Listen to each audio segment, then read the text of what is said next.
If you ever end up in the mountains after sundown, be careful, be respectful, and most importantly, don't touch the skulls. The first time someone told me that, I thought they were strange, superstitious folk. I just moved to a little town nestled in the Appalachian Mountains, looking for a new start away from the busy cities I lived in for all my life. A house with a forest for a backyard and neighbours a mile or so away sounded perfect at the time. It's what led me to buying the property in the first place.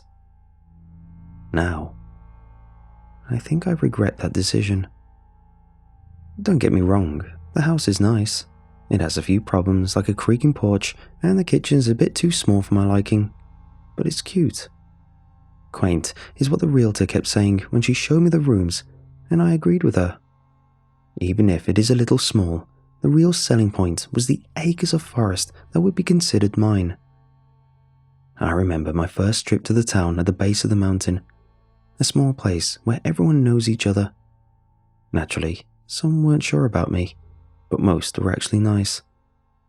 Asking where I grew up, what I did for work, no more questions until the owner of the only grocery store in town, Mr. Faraday, asked me if I planned on hiking in the forest. Well, yeah, of course. I think I laughed as he bagged up my groceries, eyeing me the entire time. Of course, silly question, he agreed as he handed me the bags, then continued. The forest is perfectly safe during the day. Just get home once the sun starts setting. You're asking for trouble with the wildlife, or you'll get lost if it gets too dark. Anything in particular I should worry about? We get black bears sometimes. Yell at them though, and they'll run usually. Scaredy cats, the lot of them, unless you find a mama. Moose, foxes, wild boars, wolves. I paused in gathering up my bags and repeated. Wolves? I thought wolves were extinct here in the Appalachians. Mr. Faraday shrugged and ignored my question, continuing like I hadn't said anything. Be careful out there. Always take water. Be respectful. Don't be one of them city folk that makes a mess of the place. See a flower and think it's pretty. You take a picture and leave it alone. Easy enough. Anything else I should do? I wanted to be nice and not just blow the guy off, even if most of his advice was common sense. Then again, I didn't doubt there had been trouble in the past with some outsiders. It happened all the time in the parks I would go to as a kid. Jerks that would come through and leave beer cans or cigarette butts everywhere. He met my eyes, staring for a second too soon before he replied. If you see skulls or bones, don't touch them. If they're in the way, you go around them. I stared back, feeling uneasy as he suddenly smiled and said, You come back soon, you hear? Our own specials every week on fresh produce and meat. I should have listened better to him. The first few times I ventured into the forest, it was always in the late morning. There's an old trail behind the house, overgrown but still usable, and use it I did. The forest is beautiful. There are all kinds of songbirds and small animals and interesting plant life to see. I tried going in the morning when it wasn't too hot. I made sure to bring water and wore good hiking boots whenever I had time for a walk before work. There is a point in the trail where it branches off in two directions, and that is the point where I turn back around. The last thing I wanted was to choose the wrong path and end up hopelessly lost or unable to find my way back. Then work changed my schedule, so I started going in the late afternoon. I stayed out longer, just getting done with my hike as the sky was bathed in pinks and orange, the sun no longer visible, but giving just enough light. I never noticed anything different between the morning and late afternoon hikes, other than less birds singing. Then, small things began to happen. Little oddities that were easy to write off. Trees that had long scratches down their trunks, the songbirds quieting down at the start of my afternoon hikes rather than towards the end. I figured it was from the seasons changing, the night getting longer and days shortening. I had to be quick about my daily routine, only letting myself get maybe a mile into the forest before turning around. Even if I didn't believe the townsfolk that had gotten more vocal about being mindful of myself in the woods, I still didn't want to get lost. Then, I came across a deer skull. It was in the middle of the path back to my house, bleached and cracked, looking far too old. I looked around the trees to see if anyone was around because it hadn't been there on my way up to the mountain. I even called out, nervous, "Hello?" and got nothing. The idea of leaving it where I constantly treaded made me sick, so I grabbed a stick and carefully put it through one of the eye sockets. I took a breath, then tossed it off into the trees, watching it as it hit the ground before dropping the stick and quickly making my way back home. That's when the howling started. It woke me up in the dead of night, a long, lone howl off in the distance. I was confused, startled, because until that point, I'd never heard a wolf howl before that wasn't on TV. I didn't even know if that's what it was. I laid there for a while, listening to it, then turned on some music to drown it out and go back to sleep. For a week, I would wake up in a cold sweat, and the wolf would be singing away until I finally started going to sleep with music. I asked about it the next time I went into town, curious if anyone else heard it. Nobody did. Mr. Faraday shook his head and said he hadn't heard any noise as he gave me change for my groceries. The pharmacist told me it was probably just a lonely or hurt animal when I was looking for some sleep aid. Even the waitress at the diner shrugged and said, "Haven't heard a thing, honey.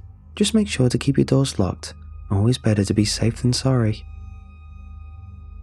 The next time I went into the forest, I made sure it was right after work so I could enjoy a nice long stroll. The trees with the scratches were closer to my home, but I shrugged it off, figuring it was a bear or a moose. I did my usual circuit, followed the trail until I got to where it branches off and took a minor break, sitting on a fallen tree to drink some water. As I got up to start my way down, I noticed that the forest had become quiet. I felt nervous, glancing around to look for a reason like a bear stalking about, but found nothing. At that point, I quickly headed back home and nearly tripped over another skull. A moose skull, going off the huge antlers still attached to the white bone, perfectly preserved and staring in my direction. I looked around, wanting to find out who was messing with me, but I couldn't see anything but the trees and lush ferns. I thought about picking it up and throwing it to the side, but I took a deep breath and walked around it, then began running back home. It appeared 2 more times before I had had enough. On the 3rd time, I picked it up and threw it into the trees. I didn't stay to watch where it landed, and the moment I got home, I slammed the door and locked up everything. I was shaking, trembling in my kitchen after locking the back door and dared to look out the window. I didn't see anything, but I felt like something was watching me. A howl didn't wake me up that night. The sound of my porch creaking did. The groaning of wood had my eyes snapping open as my heart leapt into my throat. I laid in bed, unable to move when I heard a low growl near my window. The curtain was drawn, so I couldn't see outside, but I could hear whatever it was. The sound was that of an animal, but something didn't quite sound right. I tried putting my finger on it when the growling stopped for a second. Then a howl rattled my windows and my bones. I rushed to my bathroom, the only place in the house that had no windows, and slammed the door shut, curling up in the bathtub. I didn't move until my alarm rang at 7 and the sun was shining through the curtains. It kept happening. Every night the porch would creak, the growling would begin, then finally the howls that lasted until the sun came up. I had enough by the 4th or 5th night and drove back to town, functioning on a cocktail of adrenaline, fear and caffeine. I had to wait for the store to open, but the moment it did, I sought out Mr. Faraday, who was stocking some items on the shelves. He glanced at me and said, "You look like hell. If you need help sleeping, you should see a doctor. Something keeps showing up at my house. I think it's that wolf I was telling you about." he froze, a slight tremor in his fingers before he turned, calling, "Sarah, mind the front. I'll be back." He didn't wait for a reply, and instead headed to the back of the store, motioning for me to come along. I did so, following him through the door that led outside. Once out, in the too sunny morning, he lit a cigarette, then sighed. "I told you to mind the bones." I broke down at that point, lack of sleep leaving me without a filter. It kept showing up. I ignored it the first time, and it kept getting in my way. What was it? A moose skull. There was another skull 2 weeks ago. It was a deer, but I moved that with a stick. A shake of the head. "Still counts, son. What happened after you moved the deer?" I admitted that's when the howling first started, but it was far off in the distance, easy to ignore. Something that had him frowning, but not interrupting, until I finally asked, "It's not a wolf, is it?" Mr. Faraday looked at me for a long time, then stubbed out the cigarette before reaching for another one. "I told you what not to do, and yet you did it. Now you've got a mess to deal with." I opened my mouth, so ready to demand he answer my question, but he kept going. "Now, listen here, and you listen. You're going to buy some meat, the reddest, bloodiest meat I have, then go home and put it in the fridge. When the sun is setting, you're going to go into that forest with the meat and put it on the path. The minute you do that, you turn tail and run home. You don't look back, no matter what sounds you hear or feeling you get. You run and lock up tight. And it'll just go away? Just like that?" I asked, feeling a tiny bit hopeful. The next words dashed those hopes away. "Nothing is guaranteed, son. This is you trying to make amends. It doesn't mean you'll be forgiven." Anger boiled in me, and I snapped at him. "I didn't even do anything."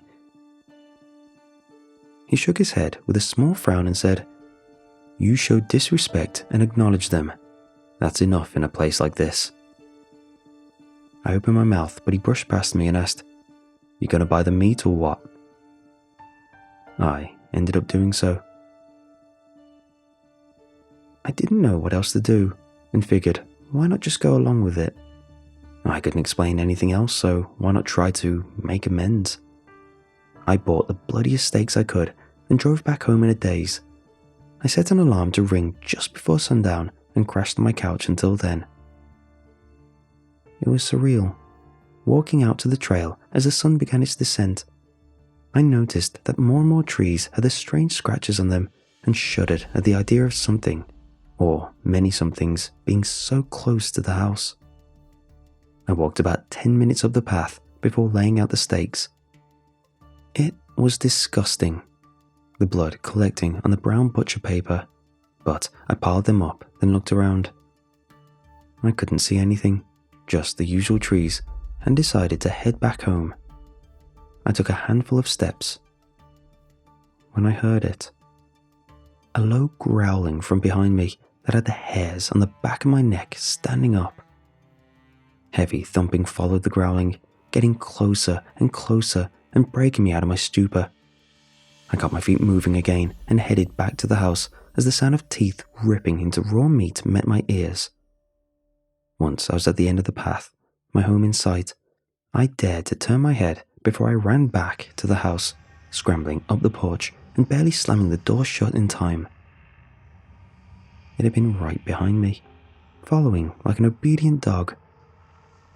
Only, it wasn't a dog, not even a wolf. I had to brace myself against the door as it slammed into the wood, growling and grunting. I managed to lock it, just barely, before rushing to the front door to make sure it was locked as well. It nearly beat me. I hit the door just as it started to open and pushed my entire body weight against it. It was barely enough to keep it out as I flicked the lock. I stumbled back, shaking and panting, staring at the door as the growling began all over again. This time, I followed it to the back porch and peered through the window. It walked on four legs, fingers splayed out with long claws for nails and covered in black fur in some places, pale human skin in others. As it walked, the back legs bent unnaturally and made a horrific snapping noise, the bones visible through the skin and twisting with every movement. The head is the most disturbing, a bloodied muzzle that's stretched out too much for a wolf, eyes glowing red and can open the mouth far too wide. The fangs were all black and red with blood, too long, too curved. When it closes its jaw, blood oozed out. I stared at it, and it stared at me before the lips peeled back into a sort of demented smile, the growling stopping, and instead a new sound started. A sharp, high-pitched laugh, human almost, filled the air. I shivered, ready to shut the curtains, when I heard more laughter. I looked beyond it and froze at the sight of more pairs of red eyes out in the forest. The heckling grew in volume, echoing until it's all I heard. Even now, I still hear it. I hid in the bathroom again, feeling like a child and praying that my doors and windows would hold. Once the sun came up and I mustered up enough courage to get to my car, I found dozens and dozens of skulls on my porch, all different shapes and sizes, some bleached white, others black with decay, some red, and others laying in pools of blood. One of them was human.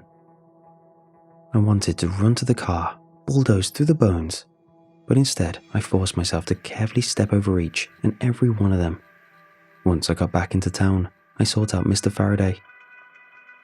He listened quietly to my account, looking disappointed and annoyed by the time I was done, and said, "I told you not to look. Now you really made a mess, not just for you, but for everyone."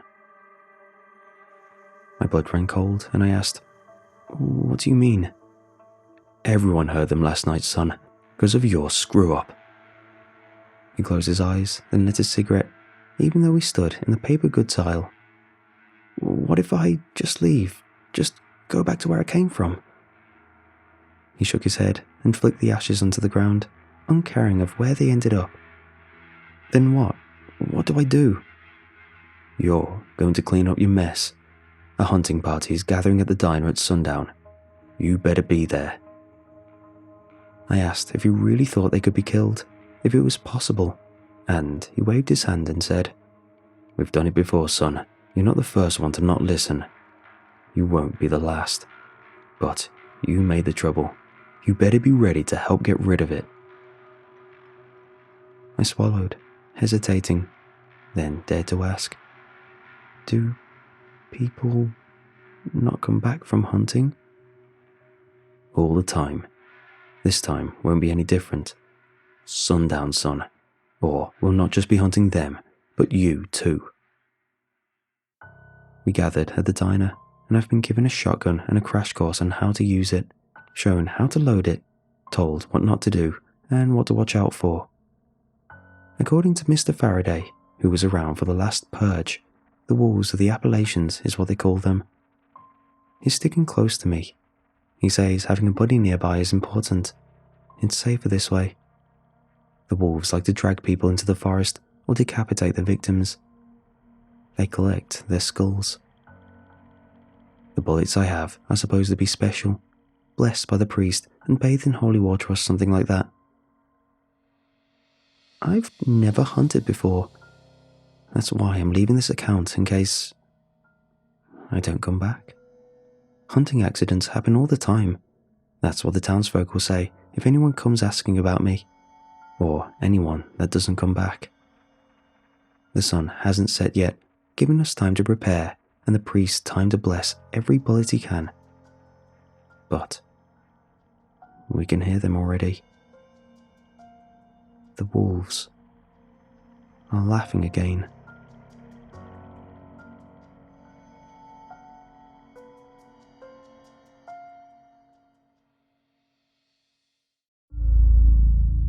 If I had to give myself a job title, I'd probably try to come up with something professional sounding. Something like corporate image consultant or freelance PR manager sounds nice. But if I'm being honest, what I really do is deal with screw-ups. I look into things like chemical spills, buildings that aren't up to code, or managers who can't keep their hands to themselves. Then I make sure that whoever my client is gets away from that problem with a clean record. Sure, sometimes I get good people who just find themselves in a bad situation, but those cases are rare.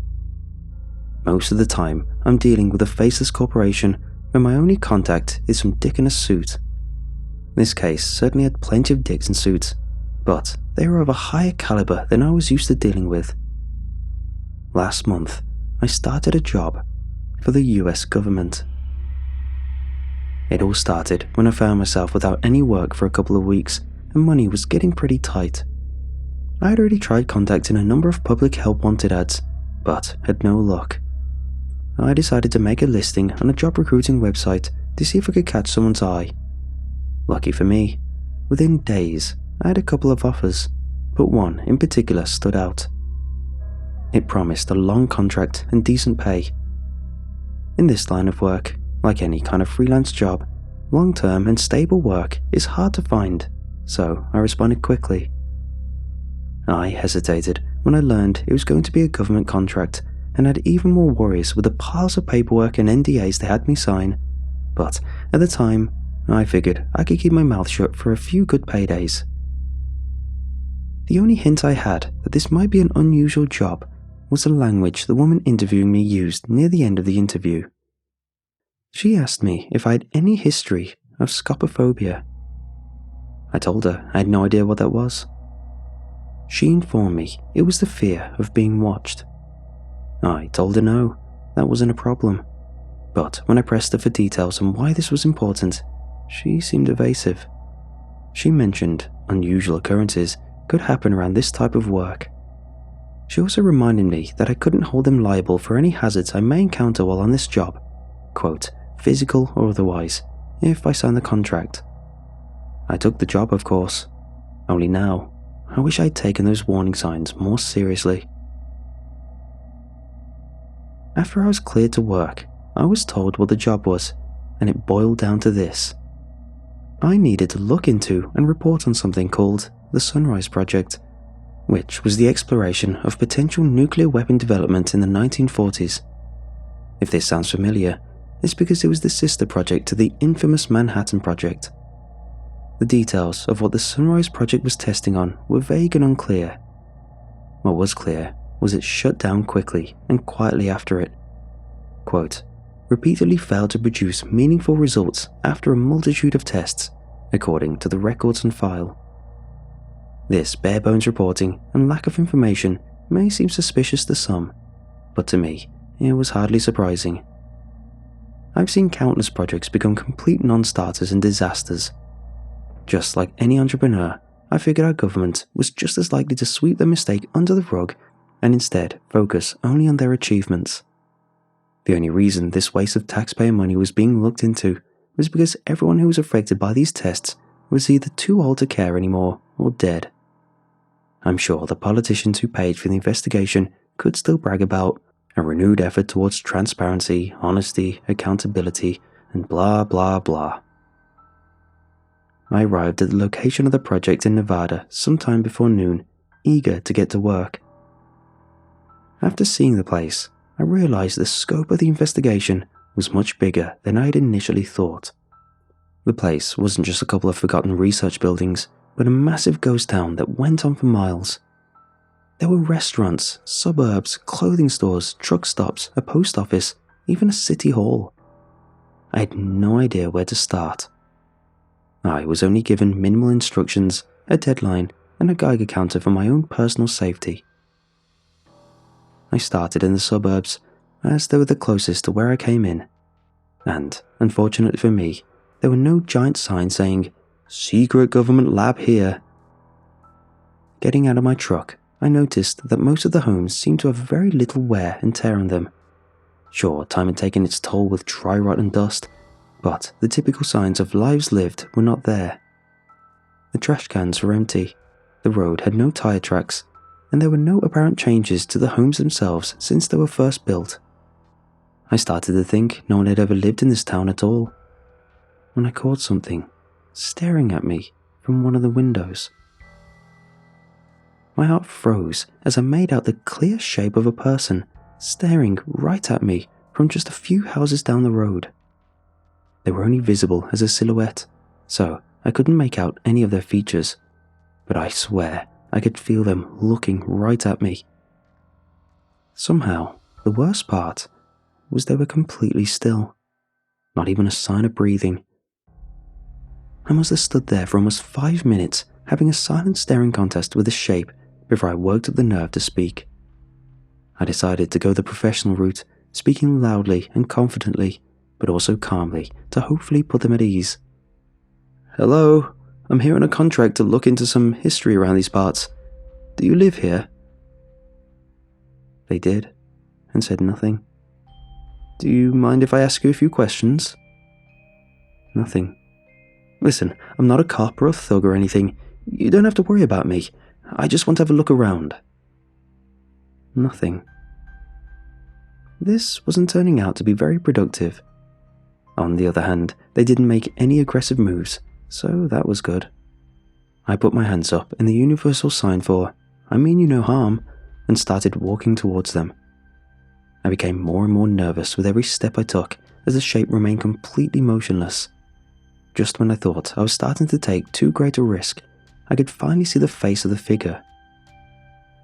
It was the unblinking, expressionless face of a mannequin. A goddamn mannequin. This was no mysterious stranger or ghost. It was just a hunk of plastic.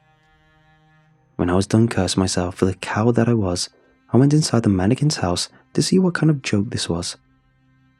Inside, I found a whole family of fake people. A plastic mom, dad, son and daughter, all done up in their Sunday best. It was while I was thinking about how uncanny and unreal this all was, when the truth finally hit me. This wasn't the research facility I went out looking for, and it certainly wasn't somewhere people used to live. This was the testing site. It was the kind of place once called a Doomtown.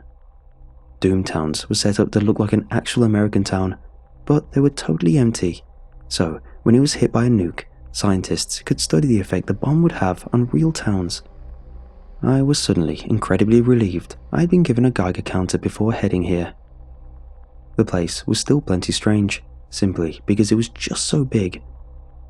Most Doomtowns were a few scattered homes, no bigger than a truck stop, but this place went on for miles. I figured there was a good chance not all of these buildings were just shells, and one might even have some kind of record of what had happened here, so I decided to head further in. I wanted to take it slow, just in case I missed something. I wanted to be thorough. After passing by a good number of identical houses and a few more mannequin families, I made it to a restaurant, the first I had seen coming in. It was an old-school diner with classic red leather booths and a counter with stools. Looking behind the counter, I saw no sign of any hidden testing equipment, but instead found preserved food.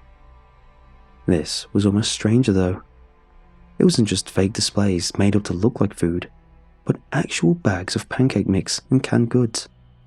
I even opened a can of olives just to be sure, and while it sure as hell wasn't edible anymore, it had at some point been olives. I thought maybe this was one restaurant where they tested radiation's effects on food, but I checked the other places too, and they also had fully stocked shelves. Even the grills were real, propane tanks hooked up and everything. This all seemed like far too much effort just to make a believable recreation. Heading even further in, I started to see some changes in the buildings around me. Many of the windows were shattered and the shingles on the roofs looked singed. Even further in, bricks and cement were cracked and shattered. Anything organic burned away. It was at this point I started to realize this test site might have actually been active before it was abandoned. I would have been more worried about radioactive dust and fallout if it hadn't been for my Geiger counter, which had stayed mostly silent, long enough for me to find something truly strange and eerie. It was at this point I found the shadows. Well, maybe shadows isn't the right word, but I don't know what else to call the images left behind when something has been erased completely out of existence. There were black shapes burned into the concrete all around me. While some of them were unrecognizable, many were clear silhouettes of what was once there. Against the low roof, there was the shape of a ladder. On the sidewalk, the shape of a bicycle. And, most disturbing of all, the shapes of mannequins. Perfect outlines of people forever burned into the buildings all around me. While taking this in, I suddenly heard the noise I had been fearing all day. My Geiger counter started clicking like a playing card in a bicycle spoke. If I knew one thing, it was if I didn't get out of there quick, I'd have about 12 new kinds of cancer.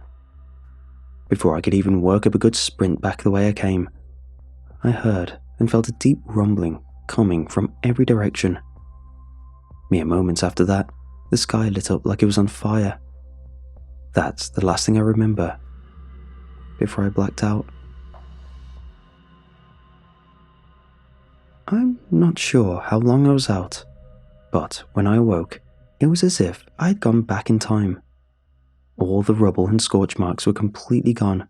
The buildings looked like they had just finished construction. Even the storefronts were fully stocked with goods. I would have thought I dreamed up all the destruction, if it wasn't for the shadows that were all around me.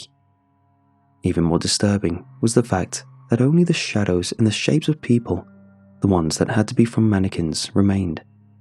The ladders and bicycles were restored, yet these haunting silhouettes seemed to be the only residents. I still wasn't sure if some sort of freak radiation storm had knocked me out, and maybe I dreamed up the ruins. Perhaps the isolation of this place was making me lose my marbles. Either way, it didn't explain the shadows.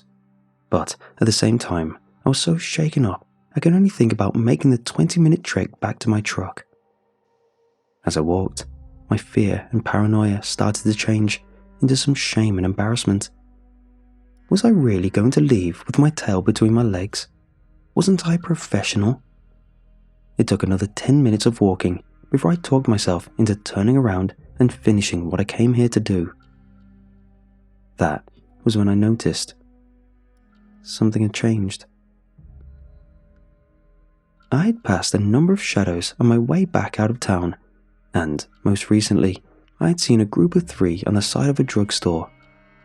When I turned back, that same wall was just empty. No eerie outlines of people, no graffiti, no dirt that could have looked like people. It was just empty. I was certain I'd seen more of those haunting shapes, but I still wasn't sure if my mind was playing tricks on me. I wasn't about to chicken out yet again, but I was now determined to keep my eyes open and pay close attention to everything I saw. It was near dusk when I made my way back to where I'd passed out. It wasn't cold out yet, but a chill ran down my spine all the same. The buildings were still in good condition, but there was nothing to see or hear besides the dust in the wind. Nothing moving down alleyways, nothing moving on the streets, nothing on the... Something moved. Just as I looked toward the storefronts, I barely caught sight of one of the shadows. It was on the wall where I remembered it, but I swear I saw it slip around a corner, out of sight. That was my breaking point.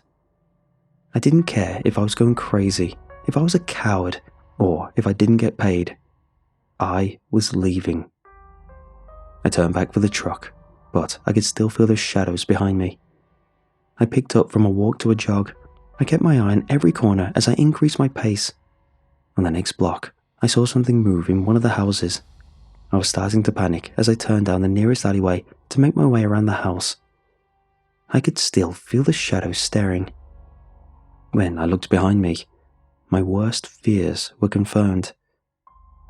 A group of 5 shadows were on the walls of the alleyway I had just entered, all of them staring at me with blank faces only feet away. I ran.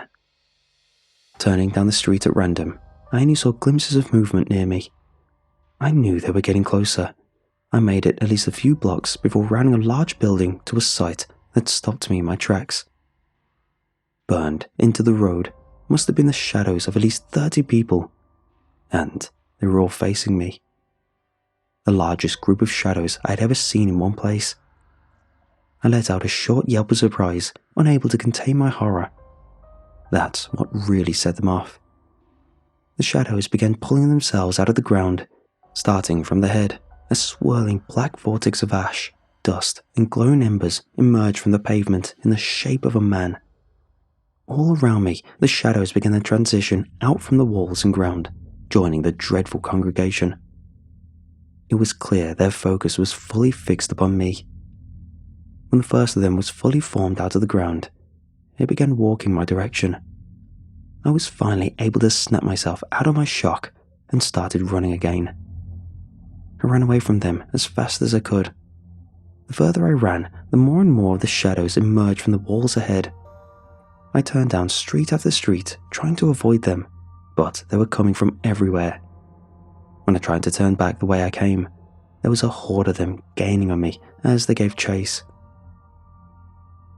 I don't know how long I ran, but eventually I was fully boxed in by the ever-growing crowd. From every alleyway and avenue, there were dozens of the shadowy people, lurching and shambling my way. There must have been 100 of them by now. Suddenly, a tone of incredible volume and high pitch wailed from every imaginable direction. It was as if the town itself was shrieking in reaction to my horror. I fell to my knees, covering my ears. Even if I couldn't stop the shapes from closing in around me, I wanted to at least stop the assault on my ears. I watched in ever-mounting dread as the first of the shadows came closer and closer. It came within inches of me, and just before it touched me, it suddenly stopped. As more came near, they did the same, standing only a breath away, surrounding my cowering form. Before I could even react to this, the rumbling that signaled my previous blackout returned with a vengeance. Even with the assault on my ears from that horrible shrieking noise and the ground shaking beneath me, the shadows continued to surround me, blocking my vision until all I saw was them. Before I was lost in darkness, I saw one last thing. The sky lighting up like a blazing fire once again. This time I awoke, and to a world both familiar and different. It was the ruins of the city again, the same rubble and scorch marks I had first seen, but the shadows had changed once more. They were back to being simple shapes of mannequins on the ground, but all of them were surrounding one central spot. The spot where I had awoken. I left that town as quickly as I could, and I've never returned.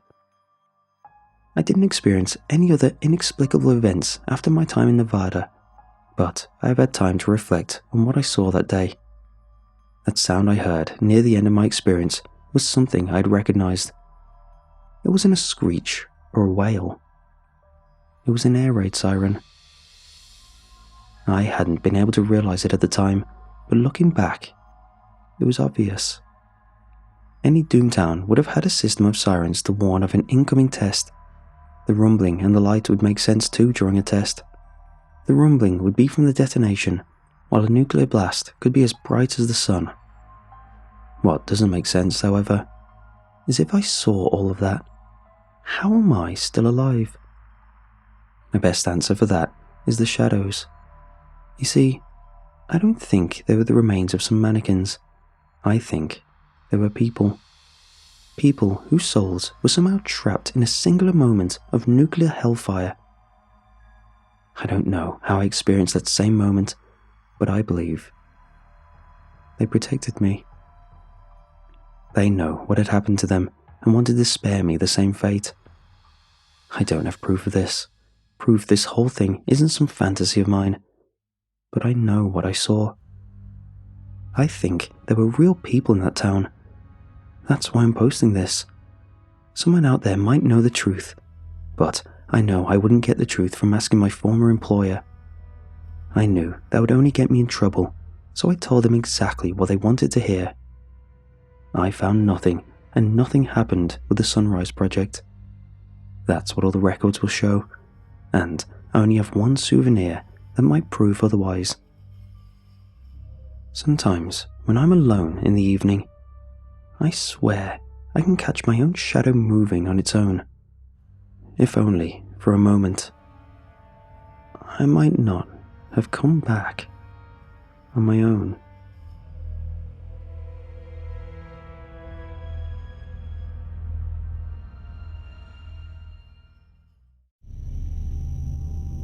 I grew up in a quiet country town in New Jersey during the 70s. We're going back a bit here, I know. The main street was a dusty asphalt strip lined on either side by squared stone buildings that ended where concrete gave way to the maintained gardens of the Central Park. At the center of the park stood a large tree with thick, twisted branches reaching high and wide into the sky. As far back as I can remember, this tree never had any leaves, no matter the season, so I'd always thought it was dead. Surrounding the base of the tree was a short stone and wire barrier. It was put in place years beforehand to deter children from climbing the tree. I had my doubts as to how well it worked, especially since it was beginning to decay and bulge into cracks as the tree's roots expanded below it. However, I personally never had the urge to climb the tree at all. In fact, the tree was more of a natural repellent for me. Something about it deeply unsettled me. Even just pedaling by it on my way to the store raised the hair on the back of my neck. I found out later that my irrational dislike for the tree was justified. After all, it had a significant body count for a plant. The first death was a young boy before my time who was said to have challenged his sister to climb to the top of the tree as fast as possible. Although the girl had refused to move past the first branch, her brother made it much further up the tree before he apparently misstepped and fell to the ground. His neck broke on impact. Later, a group of children had been playing around the tree when one of them tripped on the ground and was impaled as he fell face first into the broken end of a felled branch. I believe the barrier was placed after that one, but it didn't stop the deaths. A teenage girl on a family picnic outside of the barrier was spontaneously crushed by a second falling branch. I remember that one the most, as it was in the papers for weeks, and none of these include the people who hanged themselves from the tree's branches through the years. Suffice to say, the tree had a reputation around town, and it was precisely this reputation that caused dumb kids, namely my friends, to constantly dare each other to go near the tree. I dare you to touch it, I dare you to break a twig off it, I dare you to climb it, and so on, every single day after school. No one ever actually fulfilled these requests, but the insistence was coming to be annoying to anyone who already disliked that mangled-looking overgrowth. As we grew older to become teenagers, the jokes gradually subsided, and honestly, none of us thought that much about the tree anymore. Once we weren't kids, it didn't seem to hold as much power over us, and it definitely went from creepy evil tree to neglected center of the town tree in a hurry.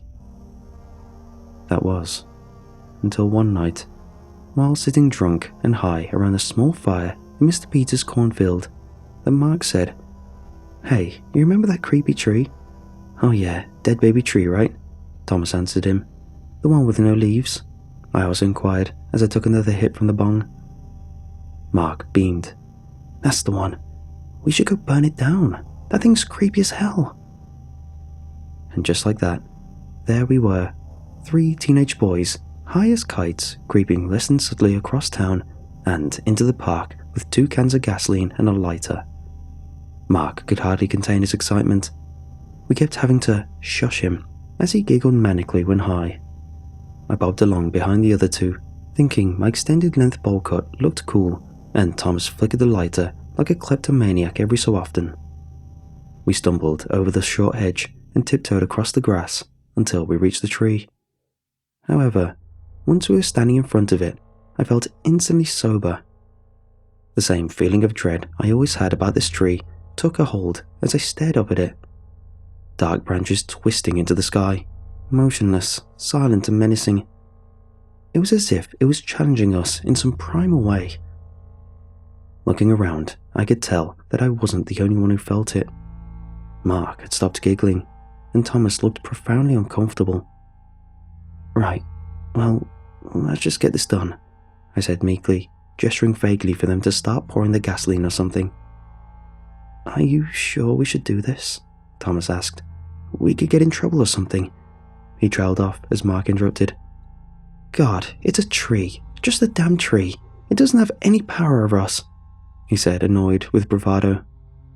"Yeah, but, isn't it city property or something?" Thomas asked.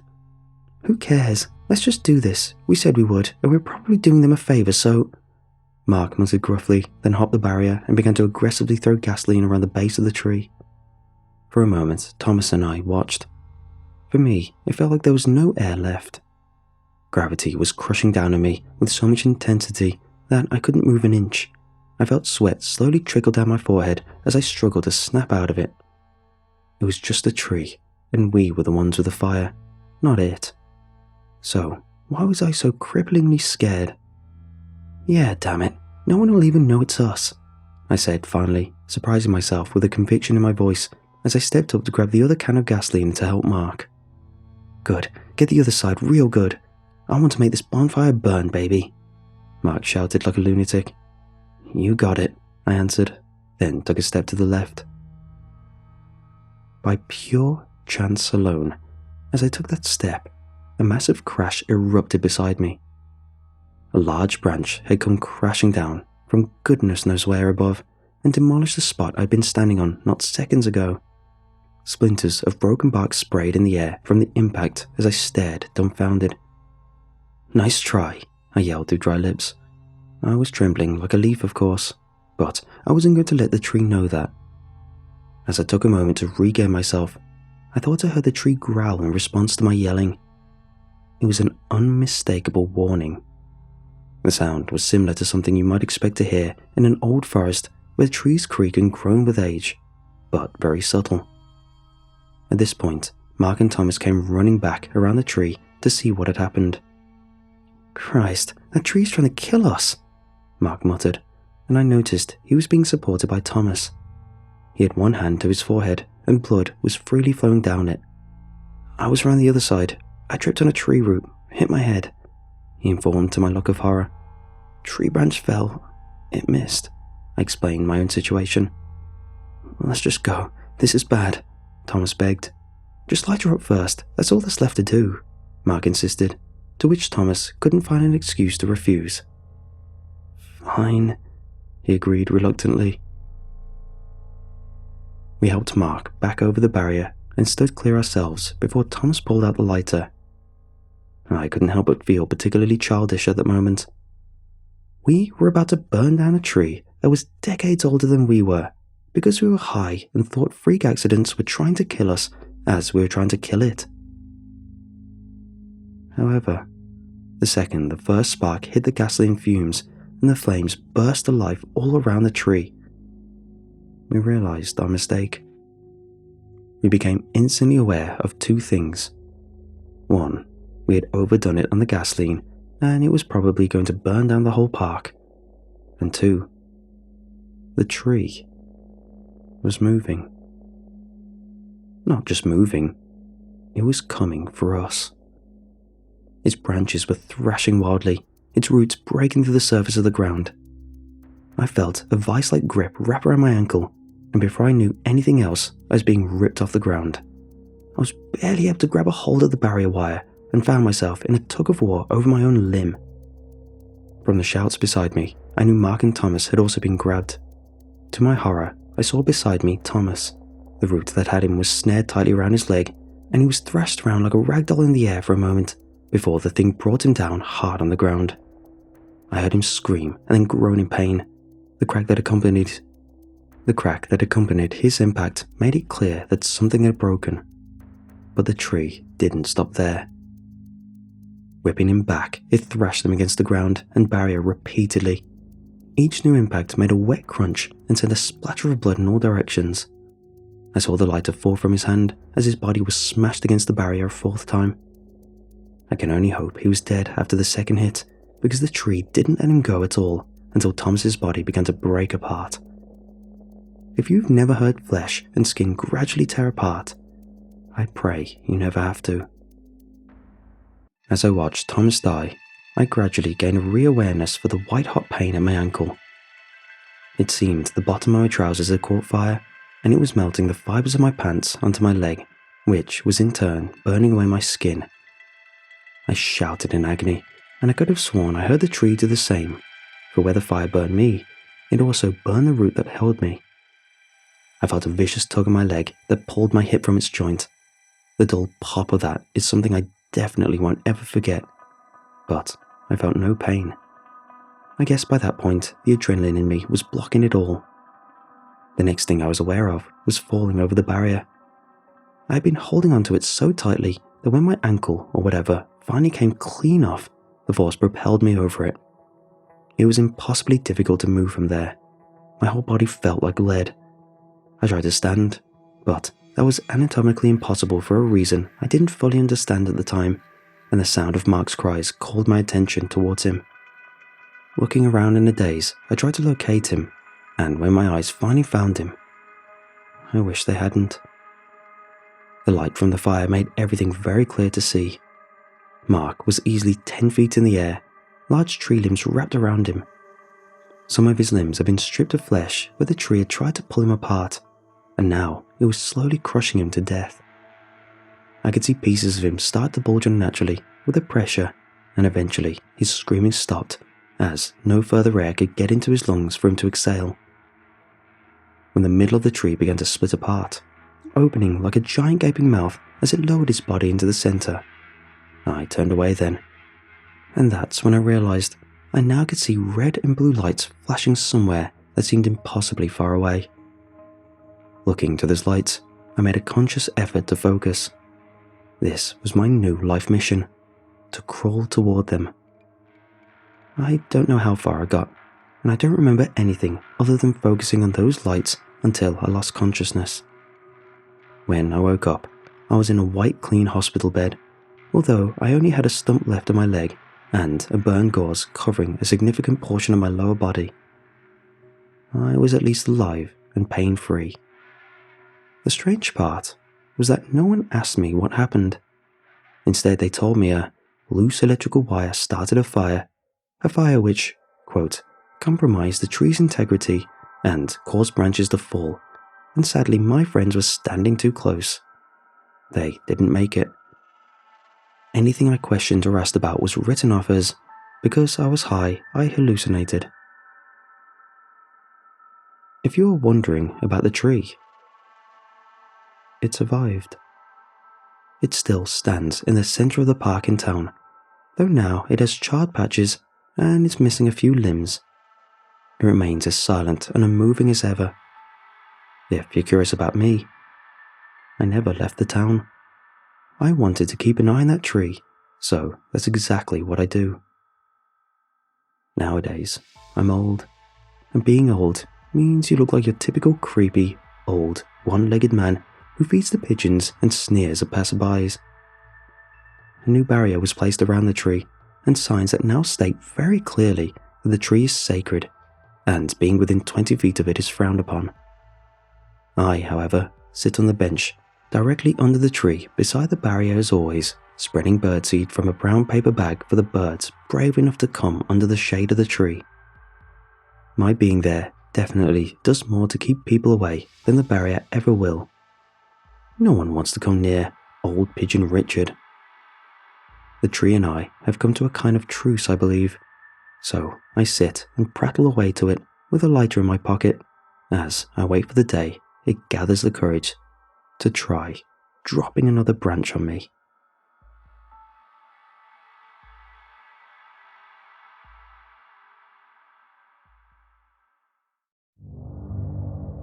I'm a normal guy.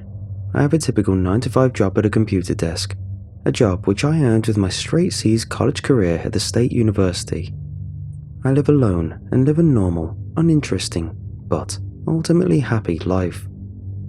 Many people want nice cars, a nice house, but I'm perfectly satisfied pushing the pencil every day and coming home and relaxing with a beer and a book or a TV show. My only real problem is sleep. I have insomnia that can only be helped by being so exhausted at the end of the day that I literally can't stay awake anymore. I tried everything, from jogging to herbal tea to hypnotherapy. It wasn't always this way. I used to sleep like a baby, but ever since the pandemic, I've just been unable to sleep at night. What's worse is it's made my once comfortable life difficult. My boss started to notice my quality of work declining, and some of my co-workers even started asking me things like, "Are you alright?" when they see me in the break room. That's a real confidence booster. My only salvation is the massive amount of coffee I drink every single day to keep from nodding off during work. One day, I was fed up with feeling exhausted every day. I posted on Facebook, "Anyone have any tips on sleeping? I seem to have forgotten how to," with a picture of Patrick from SpongeBob with bloodshot eyes. As I hit post, I heard the microwave beep from the leftovers I was reheating. As I got to the kitchen, my phone buzzed. I looked at the screen, and it was a message from a girl I went to high school with. She was one of those people added, not because you were friends, but because everyone in your high school added each other the week before graduation, so everyone could stay in touch. "Hi Jason, I hear you've been having trouble sleeping, and I'd love to help you." I was startled by how quickly this person I barely knew sent a response. "Oh, hey Becca," I replied. "Long time no see. How are you?" 3 dots appeared, indicating that she was typing a response. While I waited, I ate my supper of leftover Chinese food and every hot sauce in the fridge, but 30 minutes later, the dots stayed. I figured my app was glitching, so I forced quit and restarted. The dots were still there. I checked my laptop to see if it was a connection problem with my phone, but the dots remained. She must be typing with 2 fingers, I thought to myself, laughing it off, though it did seem a little odd. I laid down on the couch to re-watch a show that I was on the 3rd season of, checking the Facebook tab between episodes. The dots were still there. I was puzzled and a little bit annoyed, but I watched TV until I was too exhausted to keep my eyes open, which was my cue to attempt sleeping, as usual, at 4 AM. I brushed my teeth and got under the covers. I couldn't tell if I had maybe nodded off for a few minutes and was startled awake, but what I experienced was my phone going off the moment I shut my eyes. It startled me really badly because I always kept my phone's alarm and ringers at full volume, since I have a crippling fear of sleeping in and missing work. I looked at my phone. It was a message from Becca. I rolled my eyes, wondering what could have possibly taken so long or made a response this late. I opened the message, expecting to see paragraphs of pseudoscience about essential oils or something, but all I saw was a single link. A link to a YouTube video, and it didn't even have a thumbnail. I was puzzled but curious, so I opened my laptop and navigated to a message, clicking the link. A new tab opened with a YouTube video called "Cozy Room on a Stormy Night with Thunderstorm Sounds and Rain Sounds," in brackets, 10 hours, 4K 60 FPS. There was nothing remarkable about the video, just some calming noises with a still shot inside of a room with a fireplace. There was almost no movement, except for the lightning outside, rain running down the glass, and the subtle flicker of the fireplace. The room had to be a digital collage or a 3D render or something. No space was that clean and perfect. All of the walls were white and smooth, with no details indicating that the space had ever been inhabited. I also noticed a Siberian husky curled up in front of one of the windows, staring directly at the camera. Unlike the rest of the objects in the room, he seemed to be from a real video, rather than just a still image. The channel's name was Cozy Sleep for Dreamlike Sounds and Restful Nights. I laughed a little. It really took her 4 hours to find this YouTube link. I decided to play along though, and tapped out, "Okay, I'll give it a shot, thanks," and hit send. The red receipt showed up as soon as I sent my response, but she didn't seem to have anything to say. I looked back at the video and noticed that it said live in the bottom left corner with 10 people watching. Chat was disabled. I figured that made sense since everyone would probably just be sleeping anyway. I put my laptop on a small table that I kept next to my bed and started watching. What struck me first was how soothing the sounds were. It was almost as if they were too good to be coming out of my tiny laptop speakers. Despite how off-putting the aesthetics were, there was something kind of nice about it. I was surprised when I started to feel drowsy, and a deep sleep overtook me. I opened my eyes feeling refreshed and invigorated.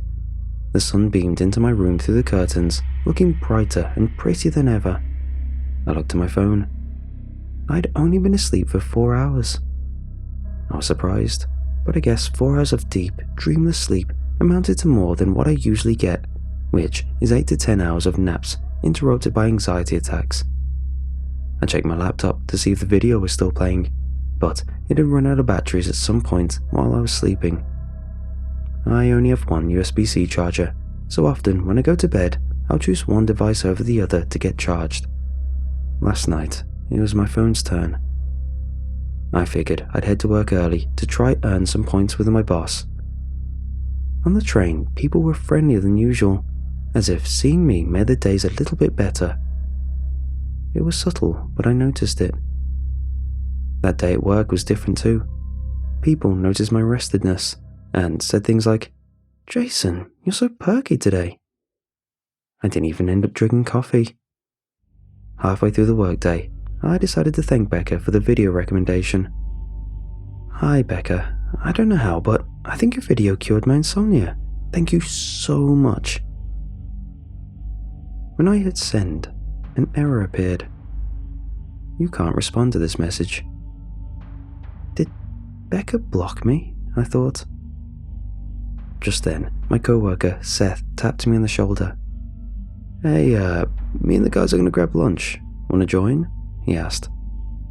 I gladly said yes. Seth was a good-looking guy, and the little rainbow flag that he kept at his desk was a signal that maybe I had a chance with him.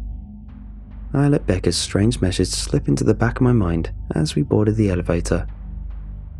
Lunch was good, and the rest of my workday was more normal than I could have anticipated. No getting yelled at by my boss. I finished all of my tasks, and I was even able to leave on time rather than the usual 1 extra hour I needed to make up for my tiredness. When I got home, I quickly made myself some dinner and then started to get ready for bed. I figured I'd try again tonight to get even more sleep, so I brushed my teeth and got under my covers. Then I plugged the laptop, which was still sitting on the table next to my bed. I was greeted with a YouTube page that said, "This premiere has ended," which made sense. I figured I'd just refresh the page and start it from the beginning. But when I did, the page said, "This creator has deleted this video." Although that was weird, usually people leave videos up after they've premiered them, but I figured there must be other channels like this one.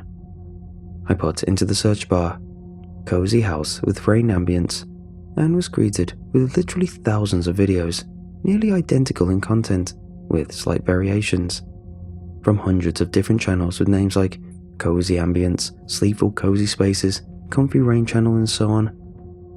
My first thought, as usual when I discover a massive niche that I was unaware of, was, who the hell is making these videos? I clicked on the first result and watched it for a few minutes. I was again greeted by a barely realistic room with a few props, a looping fire, and a window overlooking some impressive scenery. I stared at the window, feeling the strangest thought that someone was watching me through the screen. I didn't feel the sleepiness that the video Becca sent me caused though. The sounds weren't hitting the same as the video from last night. I went back to the previous page and clicked on the next link. Once again, I was unimpressed. I didn't feel the drowsiness or the comfortable hypnosis of the previous video. I knocked at the table with frustration. Maybe if I just try to sleep it'll work, I said to myself. After all, I'd been almost asleep already when I got the link from Becca. Maybe in my tiredness, I remember the video being better than it actually was. I left the tab open and I shut my eyes, trying to let the sounds of rain and wind carry me away like they had the night before, but it just didn't do the trick. After hours of tossing and turning in frustration, I got out of bed to get a glass of water from the kitchen. Looking at my YouTube history, I found the video from the previous night. It was still deleted. I went to the channel. Cozy Sleep for Dreamlike Sounds and Restful Nights. This channel doesn't have any content. I was weirdly upset about this, probably because the night before was the best sleep I'd had since, well, becoming an adult. I hit the subscribe button and the bell button just in case they decided to re-upload it. Before I could even put my phone back in my pocket, I got a notification from YouTube. Cozy Sleep for Dreamlike Sounds and Restful Nights will be live in 10 minutes. Ah, so it's like a nightly stream thing, I thought aloud. I wondered where it was based, starting at 4 AM like it did. Back in my room, I sat down and directed my laptop to the Cozy Sleep for Dreamlike Sounds and Restful Nights YouTube page for the stream. It said there were 9 people waiting. I wondered, why a stream? I've seen things like that all the time. Creepypasta channels or chill beats running on a live stream, hundreds watching, none of them talking. Maybe it brought people a sense of togetherness, knowing that some stranger out there was experiencing the same thing as you. I decided then that the 9 others watching were my new friends. I wondered how they'd stumble upon this particular channel and been awake to listen with me that night. In a few short minutes, the countdown was over, and the show started. Comfortable, funny rain with candlelight and ocean sounds, 10 hours, 4K, 60 FPS, nice, serene. A room appeared, much like the one from the previous night, but with different stuff. There were 2 windows in the center, a fireplace flickering, and a doorway on the left side of the room. Through the window, I could see the ocean, but not in a way that made sense. Video of the ocean playing behind the windows, as though no consideration for realism had been made. Everything had a strange blurriness, a dirty quality reminiscent of old PlayStation games, and the walls were tinted blue from some light I couldn't see the source of. The noises swept in through my speakers. I could hear ocean sounds and a gentle breeze, and if I focused hard enough, fire crackling and a clock in another room. It was so vivid that it actually sounded like it was coming from my kitchen. I was impressed with the spatial technology that had clearly been used to make the illusion so believable. Part of me wished I could go inside the strange room and maybe through the door explore the surreal little house a little. I laughed to myself, knowing how preposterous that was. Before my thoughts got too carried away, I noticed a bundle of fur sitting in front of the right window. It was the husky from the previous night, only this time he was facing the wall away from me. I had no idea how I'd managed to miss it for almost a full minute. He looked almost completely out of place in the scenery. Everything else looked CGI or AI generated.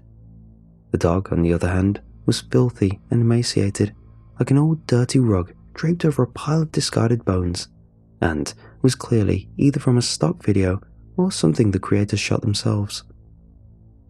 The more I stared at the lump of fur, the more I began to notice that he was breathing. He inflated and deflated with haggard breaths, and I could hear it, ever so slightly. It didn't sound like a dog breathing. It was like the pained breaths of a deceased man. I suddenly felt that deep tiredness from the previous night. I faltered a bit, trying to get a closer look at the animal, but I felt so overcome with exhaustion at that moment. I remember as my eyes were shutting, I could have sworn I heard someone running, and the dog was starting to stand. As if I'd just blinked, it was suddenly the next day, and it was bright in my room. Really bright, actually. I looked at the screen on my laptop. Thanks for tuning in. Stream ended 5 seconds ago. The clock in the lower right said 2 PM. I had 2 missed calls and 4 missed texts from my boss. I called a cab and frantically texted her. I'm so sorry. I was sick this morning. I'm on my way to the office now. She just responded with an eye roll emoji. I'll work late, I promise. I'm on my way now. I needed this job. It had kept me comfortable during the pandemic, and honestly, I hadn't worked there long enough to have any real influence there. See you soon, Jason. As I left my apartment, I noticed a piece of paper taped to the door. Keep it down, signed your neighbor. I didn't have time to think about the message because my cab was outside. When I got in the office, my boss looked mad. I started apologizing profusely, but she dropped the act and laughed at me. It's okay, Jason. We all have those days, she said, patting me on the shoulder. Anyway, it looks like you got some much-needed rest. A wave of relief hit me, and I started doing my daily rounds of QA and SEO. I actually felt really amazing, all things considered. I never slept for 10 hours before. At around 5:30, my cute coworker who asked me to lunch the day before asked me if I wanted to grab a drink with him and his mates after work. I'm sorry, I can't. I'm working late tonight, I said. No, he isn't, my boss chimed in, startling me. But I was so late, I said. Like I told you, we all have those days, she said with a sincerity and compassion I wasn't used to. Enjoy the afternoon, guys, she said, leaving with a purse and popping on her sunglasses. Boss's orders. I guess people treat you differently when you don't have dark circles under your eyes. The evening was great. I got to know Seth and his friends a little better, and I even made the whole group laugh a handful of times. That's a successful night out in my book. As Seth was ordering the third round of beers, I got a notification from my phone. Cozy Sleep for Dreamlike Sounds and Restful Nights will be live in 2 hours. Had it really gotten that late? I apologized, saying I had to duck out early, and called an Uber, wishing my new friends a good weekend. Seth yelled something about making it a weekly thing, and I hid the fact that I blushed as I got into the car. As we pulled away from the bar, I opened YouTube on my phone to check on the stream. It said 9 people were waiting. I quietly closed the app and locked my phone nervously. It felt like those people were staring at me, even though I had no reason to believe that. I even debated whether to tune in or not, because it felt so off. The strangeness of the situation had been in the back of my mind, but I'd been so distracted that I really hadn't processed it yet. Had I really looked at my computer exactly 5 seconds after the stream ended? That seemed really strange. And how did I sleep through my alarm? 2 calls and 4 texts. I kept my volume all the way up, never had my phone on vibrate, because I was terrified of this happening. When I got back home, I made a beeline for my laptop. The screen was on. This is pretty normal, considering notifications can wait the screen if they're high enough priority. But it felt weird seeing the previous "this stream has ended" message staring back at me. I clicked on the channel and saw the thumbnail again. 9 waiting. For some reason, that really bothered me. Were these the people from the previous 2 nights? Why were they tuning into this 2 hours before it starts, with the chat disabled? I started to feel very unsettled. Then something clicked and I felt really silly. Obviously, this account used bots to generate its initial views, and some kind of algorithmic AI to generate the videos themselves. This whole thing must have been a content farm, which explained the odd appearance of the videos, the weird dog, and the offbeat titles. Snapping back into reality, I made myself a quick snack and settled in for the night, laughing at my own imagination getting the best of me. Cozy Sleep for Dreamlike Sounds and Restful Nights will be live in 30 minutes. I decided to watch an episode of my show before bed, looking forward to sleeping in tomorrow without fear of getting in trouble at work. Cozy Sleep for Dreamlike Sounds and Restful Nights will be live in 10 minutes. Time seemed to be moving faster that evening. I clicked into the YouTube tab and brushed my teeth, made my bed and got in it. As the stream began, I got under my covers. I watched the video populate with more of the odd scenery I'd come to expect. This time, something was off. It was a completely empty room with a window on the right and an unlit doorway at the back. The walls were grey and looked like they'd been made by stretching out images of walls in Photoshop. The window was so deep that you couldn't see the outside. It was more like a small hallway that sat halfway up the wall than a window. The doorway in the back was dark, darker than I thought my screen could be. It was almost like there was a complete black rectangle cut out of my screen. I was so confused by the visuals that it took me a moment to notice that there seemed to be no sound. I turned up the volume on my laptop and listened closely. All I could hear was a distant, cold wind. I looked at the name of the video. Throne Room, 10-hour stream, 10 people watching. My unease from earlier came back, this time tinted with genuine fear. Why would a stream that deletes all of its videos have bots? Just what the hell was this? I heard that strange breathing sound again, deep and slow and sickly. My eyes darted around the screen, looking for the source, that emaciated dog, but I couldn't find him. I don't know how, but I just knew he was beyond that doorway in the deep blackness. It felt like he was watching me. The tiredness overcame me with almost violent power. I couldn't keep my head up. As my head hit the pillow, I saw the number in the bottom left update. 9 people watching. Before my eyes shut like bear traps, I used the remaining bit of energy I had to yank the power cord from my laptop. In what felt like an instant, my eyes shot open and I was screaming at the top of my lungs in a pitch-black room. I shook my head, trying to snap out of it, but I couldn't stop. My throat was on fire, as though I'd been shouting for hours. There was a loud pounding at my wall. "Keep it down, for Christ's sake." It was my neighbour. I looked at my phone. It was 4:15 AM, exactly 3 hours and 15 minutes after the stream had begun. I was still gripping the power cord on my laptop. I'd been unconscious exactly as long as my laptop had been on. I gripped my chest, hoping to calm my pounding heart. My shirt and mattress were soaked in sweat. With a shaky hand, I plugged the power cord back into the computer. The screen came to life with exactly 1 frame of what had been playing on the screen before the computer died. And my jaw dropped. I couldn't be sure of what I saw and heard. I thought the audio might have been glitched, but it sounded like a fraction of a second of dozens of voices screaming in agony, and on the screen, for barely a moment, I saw a bleached white face filling the entire frame, twisting in agony, eyes locked directly on where I'd been sleeping, then immediately an error message. The image was so bright that it seared itself into my eyes, leaving an after image in the center of my vision while I hyperventilated in my bed and backed into the corner of my room. Thinking quickly, I muted the speakers in case the stream came back again. I will never forget the face I saw in that one frame. I couldn't tell if my memory was deceiving me, making me think it was worse than it actually was, but the after image that stayed in my vision said otherwise. The face was only barely human looking.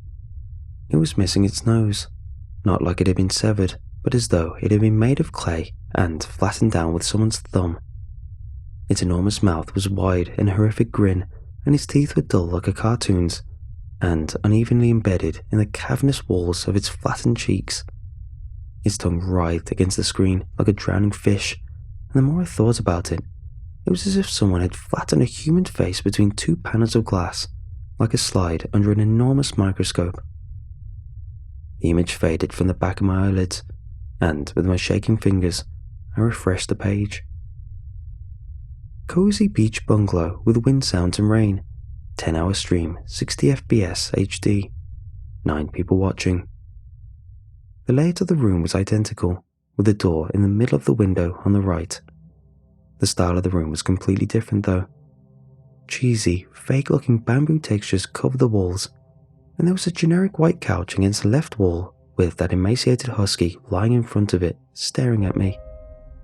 At the window, I could see a heavily compressed looping video of a palm tree being assaulted by rain and wind. The doorway in the back remained as dark as before, a pure black, darker than what I thought my laptop screen was capable of. Perhaps if I'd gotten the OLED model, it would make sense, but this was a work laptop, about as cheap as they get. I reluctantly took a screenshot and tried to brighten the image in Photoshop. I suddenly felt sick. The faint but unmistakable silhouette of a humanoid shape stood in the doorway, its head like a lump of clay smushed beyond recognition, and its body so misshapen that I couldn't tell if I was seeing it from the front or the side. The worst part was the eyes, beady and uneven. I looked back at the video. I could see it now. The figure stood in the doorway, almost impossible to discern in the inky darkness. It was only visible because of the even darker black behind it and its subtle movements. It twitched and shivered unnaturally, and it was immediately clear that it was real, not a stock photo like the other things in the room. The speakers were turned off, but in my mind I could hear it, the awful breathing, pushing air in and out of that perversely misshapen head. I slammed my laptop shut. For the rest of the night, I laid in bed, too scared to move. My eyes were locked on the cracked closet on the other side of the room. I kept imagining that grotesquely bent thing lurking in the shadows, and that horrible, diseased wheezing. When it was bright enough to see inside of that closet, I let out a deep sigh and shut my eyes hard, losing consciousness almost instantly. I found myself in a pitch-black room, naked, with only my phone. The screen was cracked beyond usability. I shone it on the wall to try figure out where I was. The walls were made of big, uneven stones which were dripping wet. The ground was hard-packed dirt. When I tried to look at the ceiling, I realized that there wasn't one, or that it was so high up I couldn't see it. When I tried to find adjacent walls, I couldn't. It was as if I was standing next to a stone wall that went in either direction forever. My first thought was that maybe I was outside somewhere, but that was impossible. The air was too stiff to be outdoors, and there wasn't a single sound except for a deep droning noise coming from somewhere very far away. Perhaps a cave, but what cave has perfectly smooth, flat walls? Before I could finish my thought, a light appeared in the distance, some height off the floor. I followed it, not knowing what else to do. As I approached, I saw that the light was coming from the attic window of an entire house that was somehow inside this enormous enclosed space. I'll never forget the feeling I got when I looked at that house. It was like a normal suburban house, but it was out of place, surrounded by hard-packed dirt floor with no natural light whatsoever. When I approached it, I noticed something odd about it. It was built from an eggshell white, marble-like material. No, not built. Carved. Every detail, from the cladding to the bits of dirt to the wood grain on the door, were all intricately carved out of a white, hard material. I couldn't tell if it was stone or plastic. I reached for the knob, expecting it to be inoperable, and to my surprise, it twisted. With a clack, the door opened. I examined the hinge of the door and found that it too was made of the stone-like material, as was the latch, the lock, all of it. It seemed impossible to imagine that such an intricate mechanism could be made from such a material. My dim phone screen barely illuminated the white hallway, which glinted mysteriously in the dark. The inside, including the furniture, was all carved from the same white material. Even the art and photographs were recreated in painstaking detail in hard white. I picked a photo frame off the counter, and a chill across the back of my neck told me that I knew these people. Seeing the photograph embossed in the material was so strange. It was a family, a mother, father and daughter. I tried to imagine what kind of tool could carve every hair on someone's head on this surface. The more I looked, the more I thought that it almost seemed like something a 3D printer would produce, but much more detailed. A disquieting scan of a real-life object reproduced in a soulless white plastic, harder than any metal or stone. I put the strange object down, accidentally brushing against a piece of mail, and it left a clean slice on the back of my hand.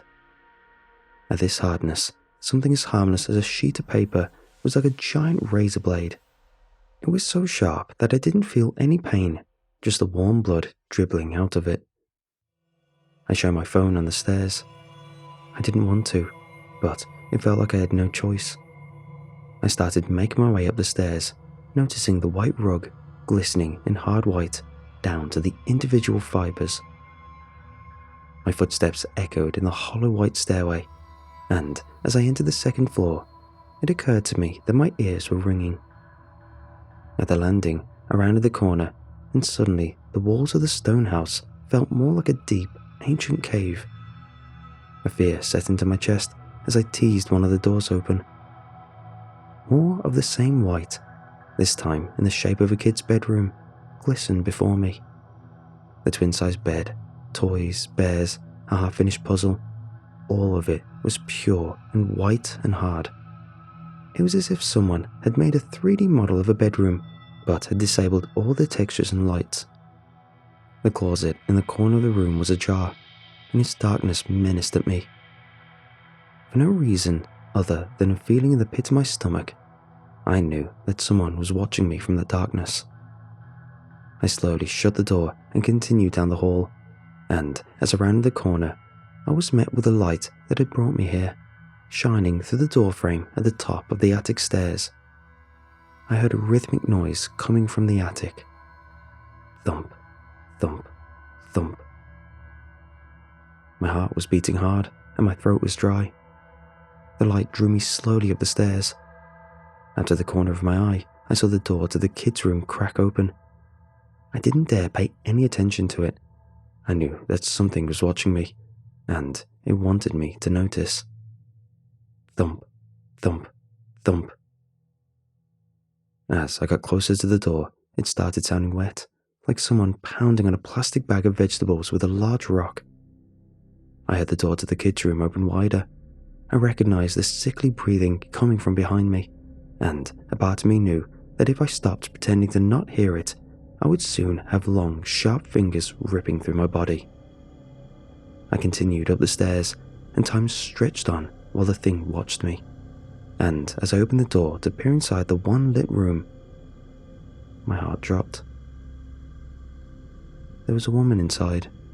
Her hair was in a neat bun at the back, and she was sitting on the floor, repeatedly smashing a stone teddy bear against her skull.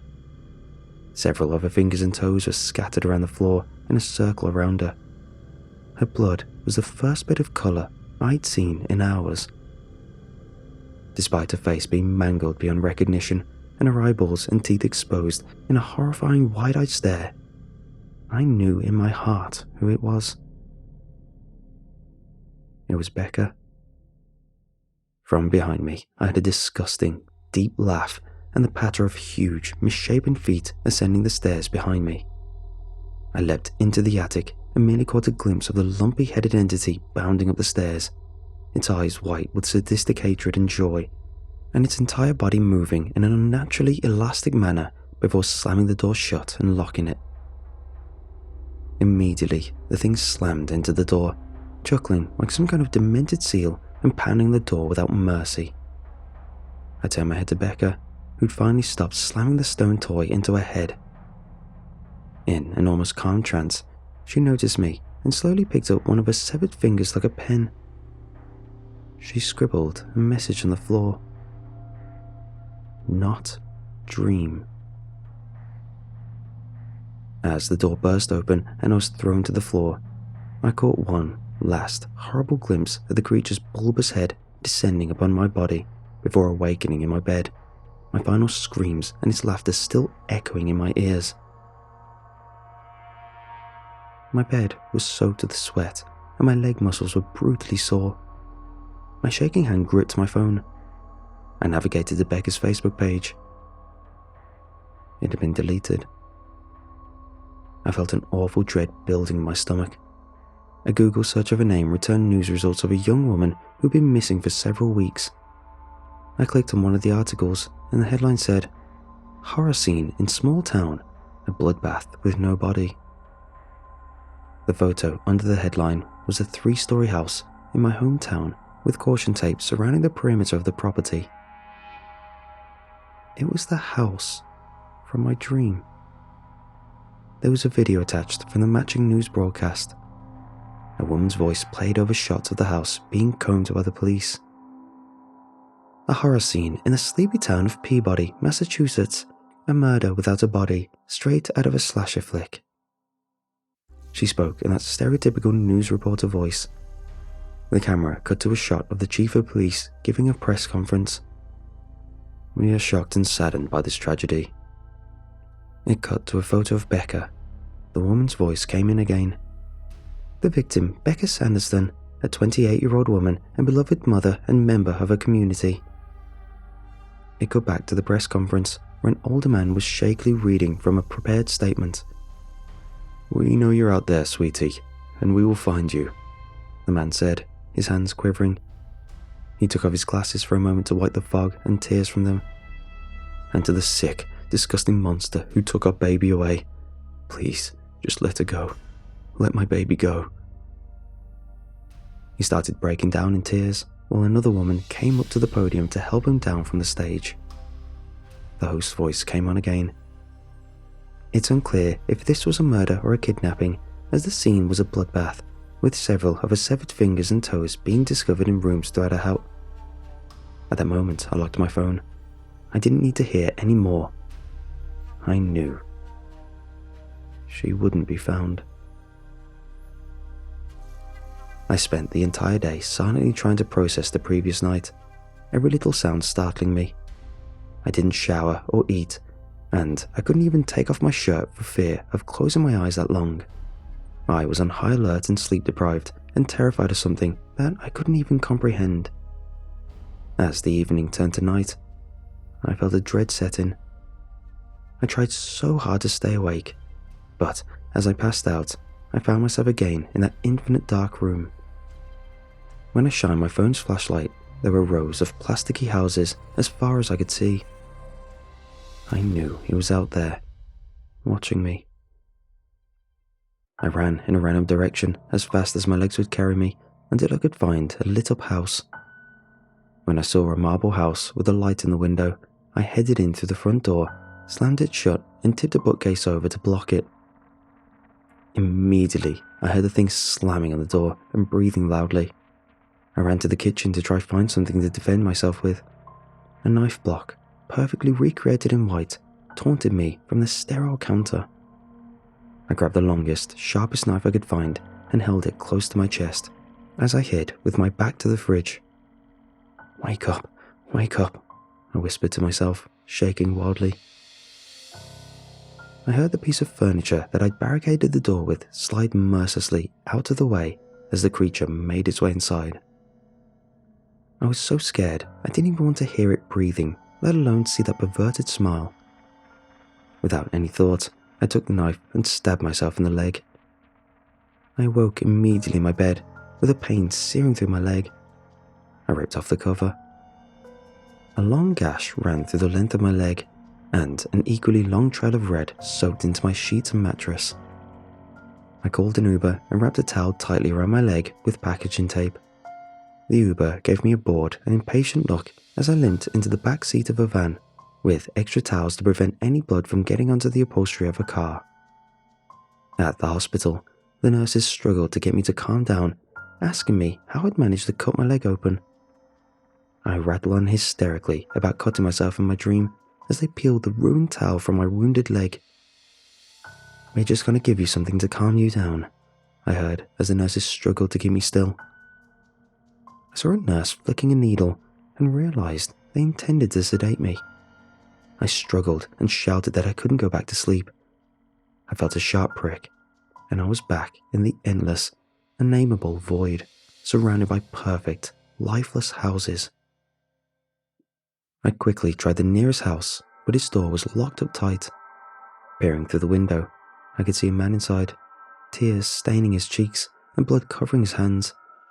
I looked closer and realized most of his fingers were missing, as well as one of his eyes, and the stubs were bleeding profusely. He held a knife in his mouth and attempted to cut off his thumb to no avail. I called out to him, and he just looked at me with sad, insane eyes and went back to his work of fruitless self-harm. As I watched from the locked door, he tensed and started screaming, his voice muffled by the knife handle lodged in his teeth.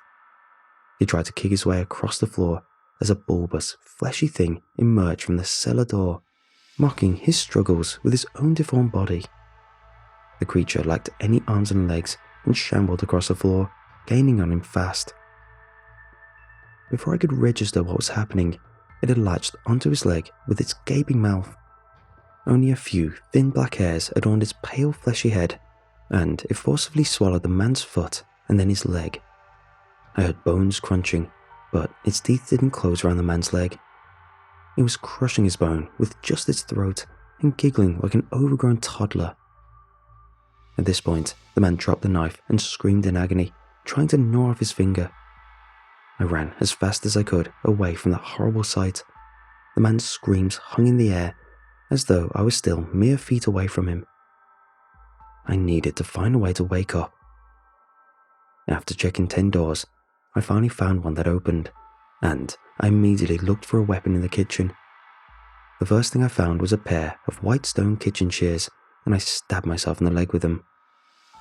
I stabbed myself again and screamed out in agony, but I didn't wake up. As I wound up again for another strike, something wet caught my elbow and I dropped the scissors. They shattered on the floor. I looked behind me and saw it sucking on my bent arm, inching its way closer to my shoulder. Every agonizing inch brought with it impossible pressure. I was so scared that I grabbed the broken remains of the scissors and did the one thing I could think to do. I awoke to a room full of nurses screaming and panicking. Warm pain filled my face and I couldn't see out of my left eye. No, I didn't have a left eye. I destroyed it, and fresh blood sprayed out over the blue garb of the medical personnel who surrounded me. They screamed among themselves and at each other, each of them swearing they hadn't been anywhere near my eye. They shuffled around wildly, getting gauze out of the drawers, trying to stop the bleeding, throwing away gloves to put on new ones, pointing fingers as they went. The only one who was calm was me. It was out of reach for the time being. That was last week, and I'm writing this to try stay awake. I always hear them breathing, and I feel them peeking at me from the corners of doors. Every time I start falling asleep, I must injure myself more and more in order to wake up. If I slip up and fall asleep and I can't find a weapon, I'll use whatever I can. Doors, gravity, a piece of paper, even my own teeth. I can't go to the hospital to have my injuries treated. They might put me under again, and I can't destroy my other eye, or I won't be able to run from it next time. The pain is the only thing that reminds me that I'm awake and away from it. It's become a kind of comfort. If you're wondering why I haven't offed myself, the reason is simple. Becca died before I ever entered that place. But I saw her. Death isn't the end. That place is the end. I'm cutting this short because my eyelids are starting to feel heavy, and I'm running out of fingers.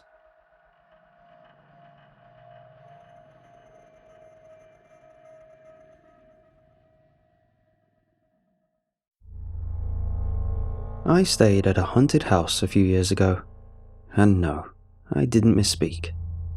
It's the only name I felt was fitting for it. A genuine haunted house would have been a vacation compared to the nightmare I lived through. A few doors creaking in the night, some apparitions standing over me, even a crying little girl in the wind were nothing compared to the depravity of living human beings. Even a crying little girl in the wind were nothing compared to the depravity of living human beings. It all started when I planned a simple getaway with some buddies of mine. We were the typical group of teenage idiots. It was 5 of us. My buddy Daryl, his girl Allison, my best friend Kevin, and my crush Mary Beth. We all decided to go on one final trip before everyone went off to start their lives. Daryl and Allison were both going to New York for college. Kevin was shipping out to boot camp, and Mary Beth was planning to travel Europe for a while to do some backpacking with some of her girlfriends. Her parents had that kind of money, so she was taking a holiday year to herself, I guess. I hate to admit it, but I was jealous of them all. Me, well, I was the loser without plans. I had a job at a convenience store and was going to live in my parents' basement. To be honest, I was dreading the end of summer. I was going to be all alone in our little neighborhood for the first time since I moved there. 5 carefree years of hanging out with my friends almost every goddamn night, and then poof, I'm alone. So, in order to stave off the finality of the summer, I pitched one last hurrah for our friend group. A weekend away in an isolated cabin where we could get drunk, smoke up, play Mario Kart, and lounge at a pool. I spent weeks looking around on the typical sites for a place that met our criteria. Everything was so goddamn expensive. Until I found it. The cabin that was too good to be true. It checked off every box and some, and at half the cost of the rest. It started like any other trip. Everyone piled into Kevin's Jeep. Since I'm skinnier than Kevin and Daryl, I got the fun spot sandwiched between Allison and Mary Beth. Both of them were incredibly attractive, but Kevin's Jeep is open, and it was 97 degrees that day. As much as a guy might say they'd love to be sandwiched between 2 hot chicks, this was not my idea of a good time. We all pretty much sweat our asses off on the ride there. 3 hours in total, with 1 stop in between. But the fun part of not driving was getting to enjoy some road drinks. Mary Beth bought us all some of those custom metal cups with our names engraved on them. She was always sweet like that, showing up at big events with gifts or special homemade cakes. I guess that's why I always found myself so enamored with her.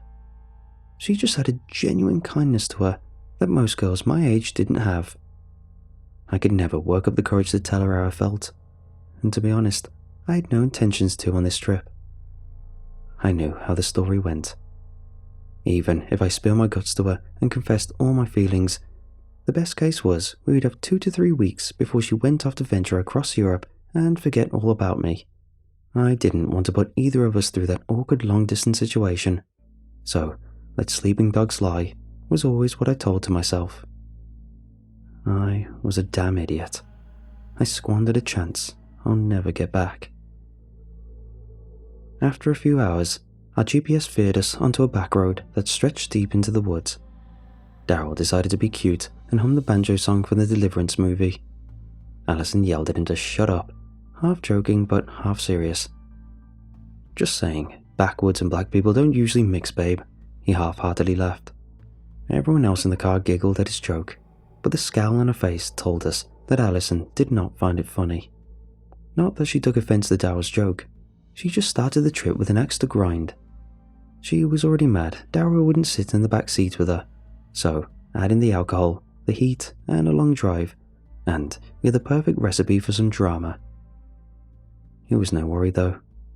Those two had one of the most toxic teenage relationships you could think of.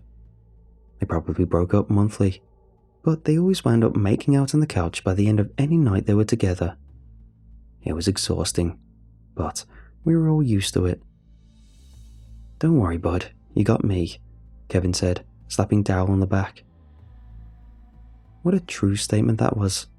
Kevin was a beast of a man, star linebacker of the football team and a 2-time wrestling state champion. No one messed around with him at school. He was a great friend to have. Mr. Popular, as I called him. We just happened to be seated next to each other in freshman algebra. High school got a lot easier for me once I became friends with Kevin. I didn't have any friends before Kevin, and I was struggling with the typical teenage angst and depression. We bonded over our mutual love of retro games. I couldn't tell you how many nights we wasted getting high, playing GoldenEye on the N64. Good times. Kevin had 3 D1 scholarship offers, but turned them all down to join the Marines and follow in his dad's footsteps. His mom was mad, but ultimately, Kevin turned 18 4 months ago and there was nothing she could do to stop him. And me? I joked, slapping Daryl's back. Yeah, like my 6 foot, 170 pound skinny ass was going to do anything. We pulled into the massive cabin as Mary Beth squealed with excitement. "Oh my God," she said, enamored by the size of the place. "Jesus Christ, you sure this is the right place?" Kevin said. "Yeah, that's the address," I told them all, proud of my find. "Well, damn man, good job," Daryl said. "Yeah, awesome job, Jake," Allison chimed in. I admit, I was enjoying the shower of compliments. Once we got inside, it only got better. The place was a monstrous cabin, loaded with amenities, a full-size pool, pool tables, foosball tables, shuffleboard, a 90-inch flat screen, and a fully stocked kitchen. This was a luxury stay, and we could not have been more excited. We immediately pulled up shots of Pinnacle Whipped as Kevin toasted to me for finding the place. It burned from my throat all the way down to my toes, but that's the stuff you drink when you're a kid, I suppose. There wasn't much else to talk about that first day. We drank, smoked, ate, played foosball, swam some laps in the pool. Hell, even Daryl and Allison barely fought. It was a good time. The last good time I ever had with all of them. It all went wrong around 2 in the morning. Kevin, Daryl, and Allison had all passed out. It was just Mary Beth and I on the couch playing Mario Kart. She was boasting about crushing me, making fun of me. She was being very touchy, which wasn't always abnormal for her, but it was more aggressive this time, like she was sending me a message. She tried to knock the controller out of my hands, and it turned into a playful wrestling match where she wound up on top of me. From there, it escalated into a kiss. Of course, I was loving it, but I was confused. "Where's all this coming from?" I said, laughing between. "Are you really this oblivious?" Mary Beth said, looking at me. "Do I really need to spell it out for you?" "Spell what out?" I asked. Remember, I was an idiot. "Dude, I've been in love with you for years," she said, nervous to hear my response. "I didn't know you felt that way," I said back. "Should I have kept my mouth shut?" she said, starting to feel embarrassed. No, this is great. I felt the same way. I guess I just didn't want to ruin our dynamic." I nervously stuttered back. Mary Beth leaned back in for another kiss when the hissing noise started. I obviously wanted to ignore it, but it was growing louder and louder. "What's that sound?" I asked, gently pushing her back off me for a second. I don't know." That's when she passed out on top of me. I looked up to see a cloud of white gas filling the room. I tried to get up and move, but the gas already started working. My vision was fading. The last thing I remembered was 3 lumbering, masked men standing over me and Mary Beth. I don't know how long we were out, but I was aggressively shaken awake by Kevin. My face was cold and my body hurt. I realized I was laying on a cold concrete floor. Jake, get the hell up, man." I sat up, still groggy from the knockout gas. "Where are we?" I looked around and saw everyone standing around in this damp little concrete room. Allison was sobbing into her palms while Daryl was comforting her. Mary Beth was quiet and stokily looking around the room, trying to piece together what was happening. "We gotta get the hell out of here," Kevin said, pointing to the only door in the room. "Guys?" Mary Beth was pointing up. Her hand was trembling as the realization that someone was watching us settled in. "There's a camera in here." "Hey, screw you!" I remember Kevin screaming at the top of his lungs, like whoever was on the other end would have cared anyway.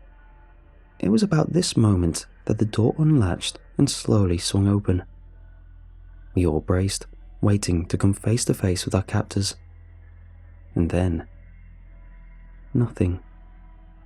Nothing but unending darkness in front of us, Should we go? Allison stammered. Screw this, man. Kevin, in a moment of bravery or stupidity, charged at the door. It was probably a combination of both.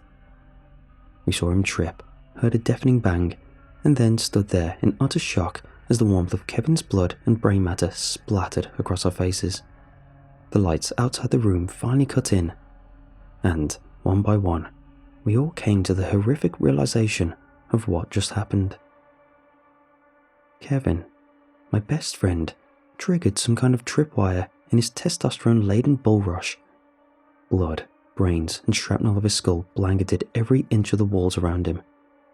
Allison let out an ear-piercing scream, louder than the goddamn blast that just went off. What the hell just happened? Darryl screamed, still wiping some of Kevin off his face. It was rigged. The damn door was rigged, Mary Beth said, pointing up. As the shock of what just happened wore off, we saw it. A goddamn shotgun was rigged above the door. Kevin ran through the tripwire, setting it off. I just remember mumbling Jesus over and over again as I stared at Kevin's neck stump. Blood still poured from his body into a pool on the concrete floor in front of us. We could even see him still twitching. I remember wondering if his parents would want to bury him, given the circumstances. When you're in a situation like this, you tend to think of the weirdest things. Darryl finally shouted something that pulled me out of my trance. Guys, pockets, check your pockets, I got a note in mine. Salvation is not found at the entrance. Heretics who do not heed our words will burn, he said, reading aloud. What does that even mean? Mary Beth chimed in next. Damn. What? I recall shouting back. It says, tread lightly as the doors open. Now is not the time to lose your head. Allison was still in shock. It was clear to the rest of us that she was starting to lose it. Darryl shouted at her and told her to give her the paper. Be not afraid of heights. You have 1 hour. Those who jump into the abyss may survive this yet. Mary Beth turned to me, asking me to read mine out loud. Mine was different from everyone else's, and I debated whether or not to make something up. Keep your wits about you. Doorways are dangerous. I don't know why I did it. I lied to my best friends in that moment, but what else could I have done? It was about survival at that point, and my note had instructions. Not following them may have led to more death. After all, we were being watched. I didn't want to break the rules of whoever our demented tormentors were. Check Kevin's pockets, I shouted, getting the attention off of me. Damn, good idea, Darryl said. Blood grosses me out, man. He groaned in a manner that implied he wanted someone else to do it. I'll do it, you pussy, Mary Beth shouted. I'd never heard her talk like that before. It was jarring. We could tell Darryl was shocked too. She walked over to Kevin's body, doing her best to avoid looking at the stump where his head once was. She shoved a hand down his pocket, groaning as his blood coated her hands. Finally, after a few seconds of digging, she pulled a blood-soaked note out. I can't make much out. The key, kitchen, tea, pie? What the hell are we supposed to do with that? Darryl shouted. I don't know. Just be more careful in the kitchen, Mary Beth confidently stated, wiping Kevin's blood off her hands. We have to keep moving. Are you crazy? Allison chimed in. You saw what happened to Kevin. I'm not leaving this room. Babe, you heard the note. We have 1 hour. Less now. We have to move. Who knows what these guys will do to us? Darryl attempted to reason with her. After a few more minutes of arguing, Mary Beth threw her hands up in frustration. You guys can stay here, but I'm getting the hell out of this place. She began walking away from us, carefully stepping over the tripwire that did Kevin in. I quickly followed behind her, knowing she was right. Darryl finally got Allison up in that moment and followed closely behind me. It was clear we were in the basement of the cabin, having done a self-guided tour earlier in the day. But everything was different now. All the furniture was removed, and the walls were covered in blue tarp and barbed wire. The hallway led to an old, creaky staircase leading to the main floor. Mary Beth stood at the bottom of the darkened pathway. The light that was over the stairs was deliberately removed. I remember grabbing her arm, telling her she needed to wait. The creaky wooden steps were probably rigged, and I wasn't about to watch her die like Kevin. "Let me go," I chimed in, trying to be brave. I took a deep breath and began slowly climbing the stairs with my back against the wall. I urged everyone to do the same. Each creak of the old wooden steps was agonizing as I braced for something horrible to happen, but nothing did. I kept moving higher and higher, struggling to hear myself think over my labored breathing. I was near the top of the steps when I heard the definitive sound of wood snapping. Daryl shouted at the top of his lungs and hunched over, trying to pull his legs. Allison stood behind him, desperately trying to help. I felt something swing behind me. Mary Beth and I were lucky enough to be up the steps far enough that we were out of the strike zone. It swung over Daryl, who was still hunched over, trying to free his leg. Allison wasn't so lucky. It was a heavy metal object fastened to the end of a chain, decorated with razor-sharp protrusions. It smacked her face with a sickening crunch. It must have impaled her, because it knocked her off her feet.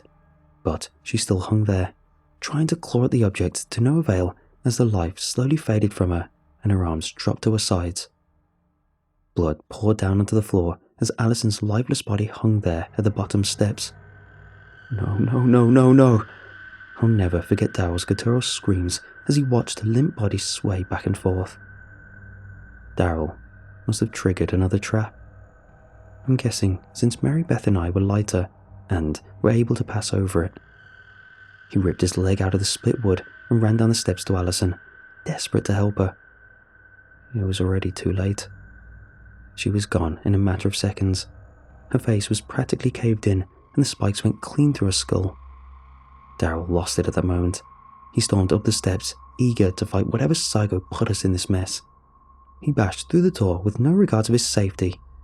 "Are you damn ready? Let's go. Let's get the hell out." Mary Beth and I followed through, relieved another trap wasn't rigged in this doorway. We tried to calm Daryl down, but he wouldn't have it. That's when I noticed the front door was wide open. Daryl noticed at the same time and made a break for it. "No, Daryl!" Mary Beth screamed, remembering the vague warning about the entrance not being salvation. But it was too late. He was already through it before we could blink. We ran up to the door, hoping to coax him back inside. For a brief moment, it looked like Daryl was going to make it to the road. That's when Mary Beth saw the man in the gas mask step out from behind a tree. He was carrying a World War II era flamethrower. Who the hell can even find one of those goddamn things? He sprayed Daryl with it, setting him ablaze. I still hear his screams in my dreams. 3 more men in the same getup stepped out and added to the flames. The sickening smell of charred flesh is forever burned into my memories.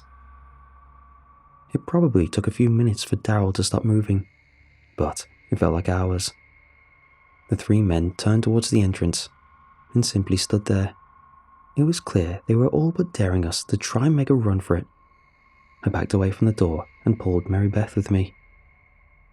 "The kitchen," she muttered. "Kitchen?" I asked, confused. "Kevin's note said something about a key in the kitchen." I closed the door to the house because I could not stand the thought of those guys watching us, waiting for us to run. "Our way out is on the 3rd floor," I muttered, out of breath. "Maybe the key will let us out." There was no way to know for sure. Who the hell knows what other traps were rigged to rip us to shreds? We walked into the kitchen, and right there on the table was a pie, just sitting out. It was obvious that it was placed there deliberately. It seemed simple enough. Too simple. "Oh God," Mary Beth said, right before she threw up on the floor. I walked over to the pie on the table as I realized what it was. Entrails, eyeballs, human hair, all lumped into one disgusting pie tray. Oh God, we have to dig through that? I was exasperated by this point. What the hell else could these lunatics throw at us? I knew I had to get it done if I ever wanted to see another sunrise, so I took a deep breath and plunged my hand into the gooey pile of human remains. Oh God, it sounds like mac and cheese, I said as my hand sloshed around the entrails. I could feel it all sliding through my fingers as I used every inch of my willpower to hold my vomit down. I felt something solid brush against my finger and honed in on it. Oh, thank God, I said as I yanked a standard house key out of the pile of guts. I shook the gunk off my hand and took 2 steps before I finally gave in to my stomach's desires and hurled onto the floor. You hold on to that, Mary Beth told me, not eager to grab onto the key. Let's go. We made our way up to the second set of stairs leading to the house's 3rd floor.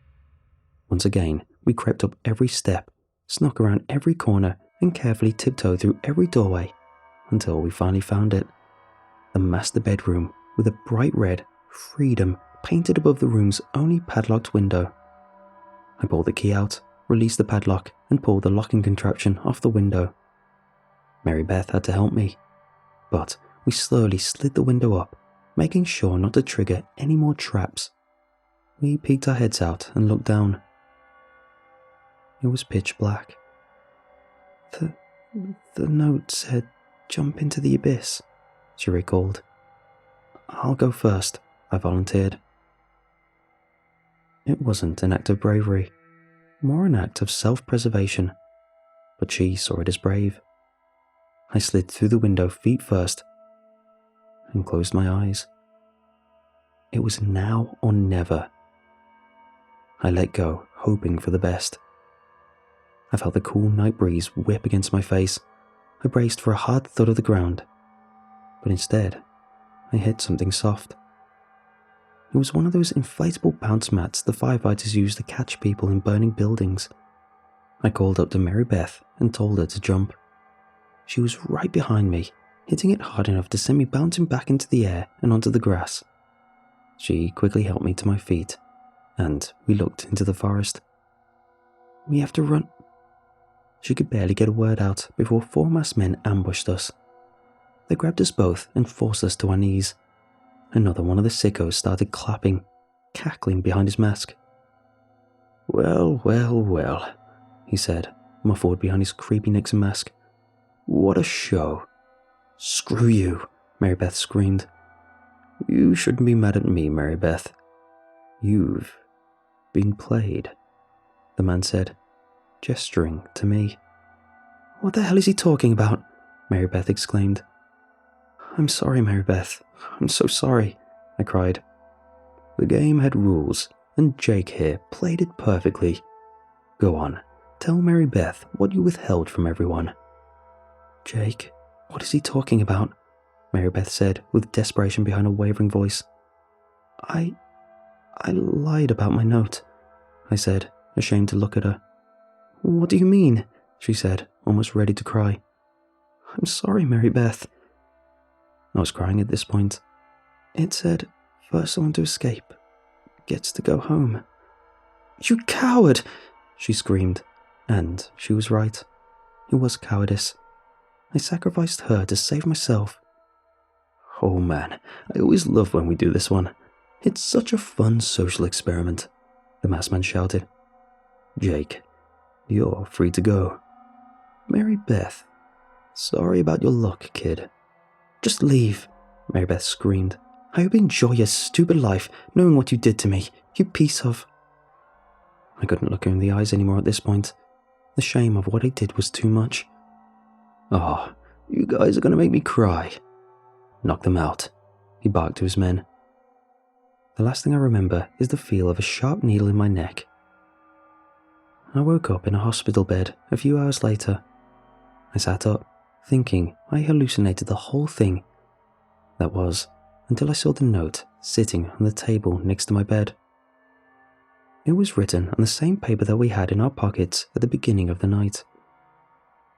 If you value your life and the life of your family, You tell no one about our fun little weekend. Smiley face. Signed, The Hunters Club. My mom and dad burst through the door shortly after, blubbering about a car crash and how all our friends' bodies were recovered except Mary Beth's. The story that was sold to them was Kevin veered off a bridge into a river. The car caught fire, charring all the bodies. Mary Beth and I were ejected from the car into the river. I washed ashore, and she was never found. They were grateful I survived such a horrific accident, and they never stopped to think about the absurdity of the cover story. I haven't so much as muttered a word about that night in years. The therapist my mum made me see diagnosed me with a combination of PTSD and survivor's guilt. But I know the truth. I couldn't speak of that night for all our sakes. So I thought. I received a letter last night that sent a chill up my spine, written on the same damn paper. It was one line, and I knew exactly who it was from. Welcome to the Hunted Club. I'm coming for you. Signed, MB.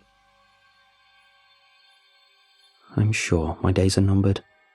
I thought I won the game that night, but I guess it never ended. I don't know what happened to Mary Beth or what they did to her, but it's clear she blames me. She's coming for me, and I doubt I can stop her. So, why am I telling you this, knowing they'll get me for going public? If I'm going to die, I might as well do something good. This is my warning to you all. Be careful booking vacation homes. If it seems too good to be true, it might be. The last thing you want is to unwittingly find yourself in a haunted house. It's a game. You will never escape.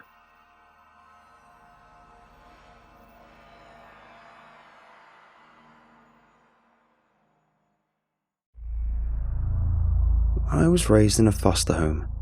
I don't have many memories from the time I spent with my biological parents, but I know they seriously mistreated us. Both me and my sister were both severely malnourished when the state took us in, and it stunted our growth pretty bad. My sister is about 5 feet tall, and I'm about an inch shorter. Being raised in a foster home, I was taught just how important it is to be mindful of others and care for those less fortunate. I spent most of my adult life working with various charities. I also work as a nurse at a private hospital, and I spend most of my days providing palliative care. I hate to sound braggy, but I think I can safely say that I'm pulling my own weight. I care. That's what I do. So it's no wonder that, once in a while, I care more than I should. I was coming home from work. It was a pretty late Thursday, and most shops were closed, apart from a single convenience store. I bought myself a salad and a Diet Coke and followed the main street for about a block. I usually walk to and from work. With most shops closed, the place is a ghost town. Most bars and clubs are on a different street, but who goes clubbing on a Thursday anyway? No, apart from an older woman walking a dog, I was alone.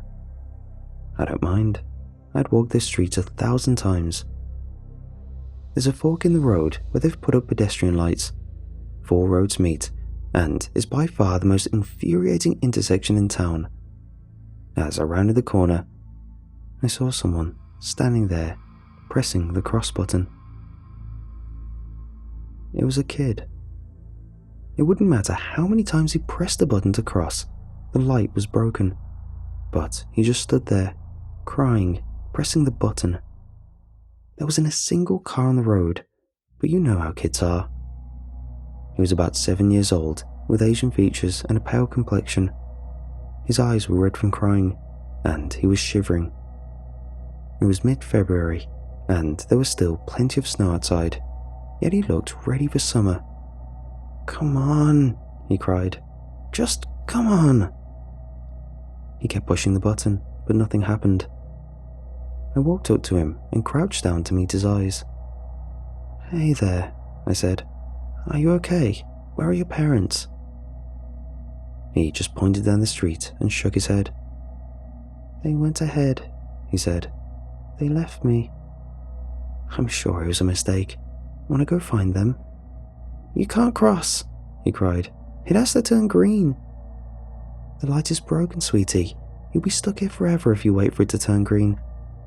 "Then how do I know when to cross?" he sniffled. I took his cold hand and met his brown eyes and smiled. "Just come with me. We'll find them."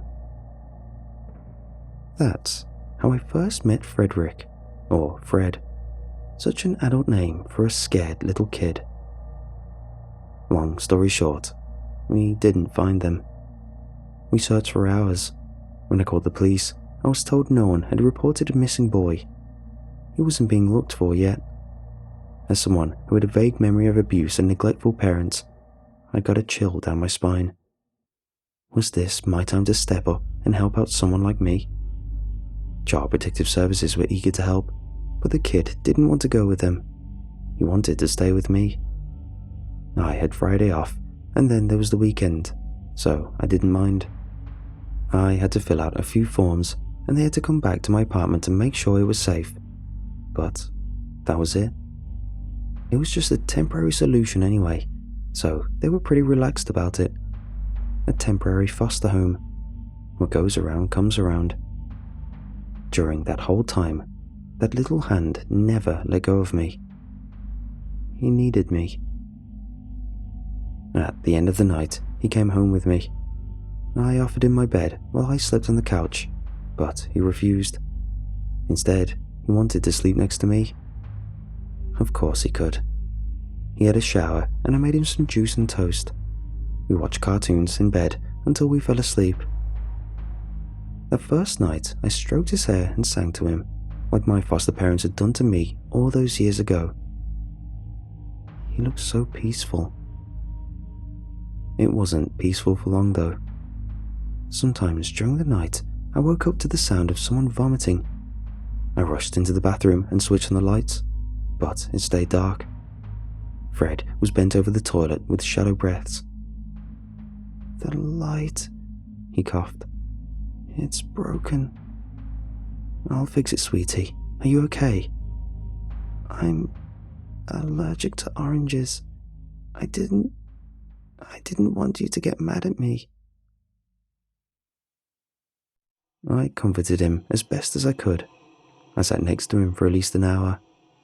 My legs got these square marks from the bathroom tiles.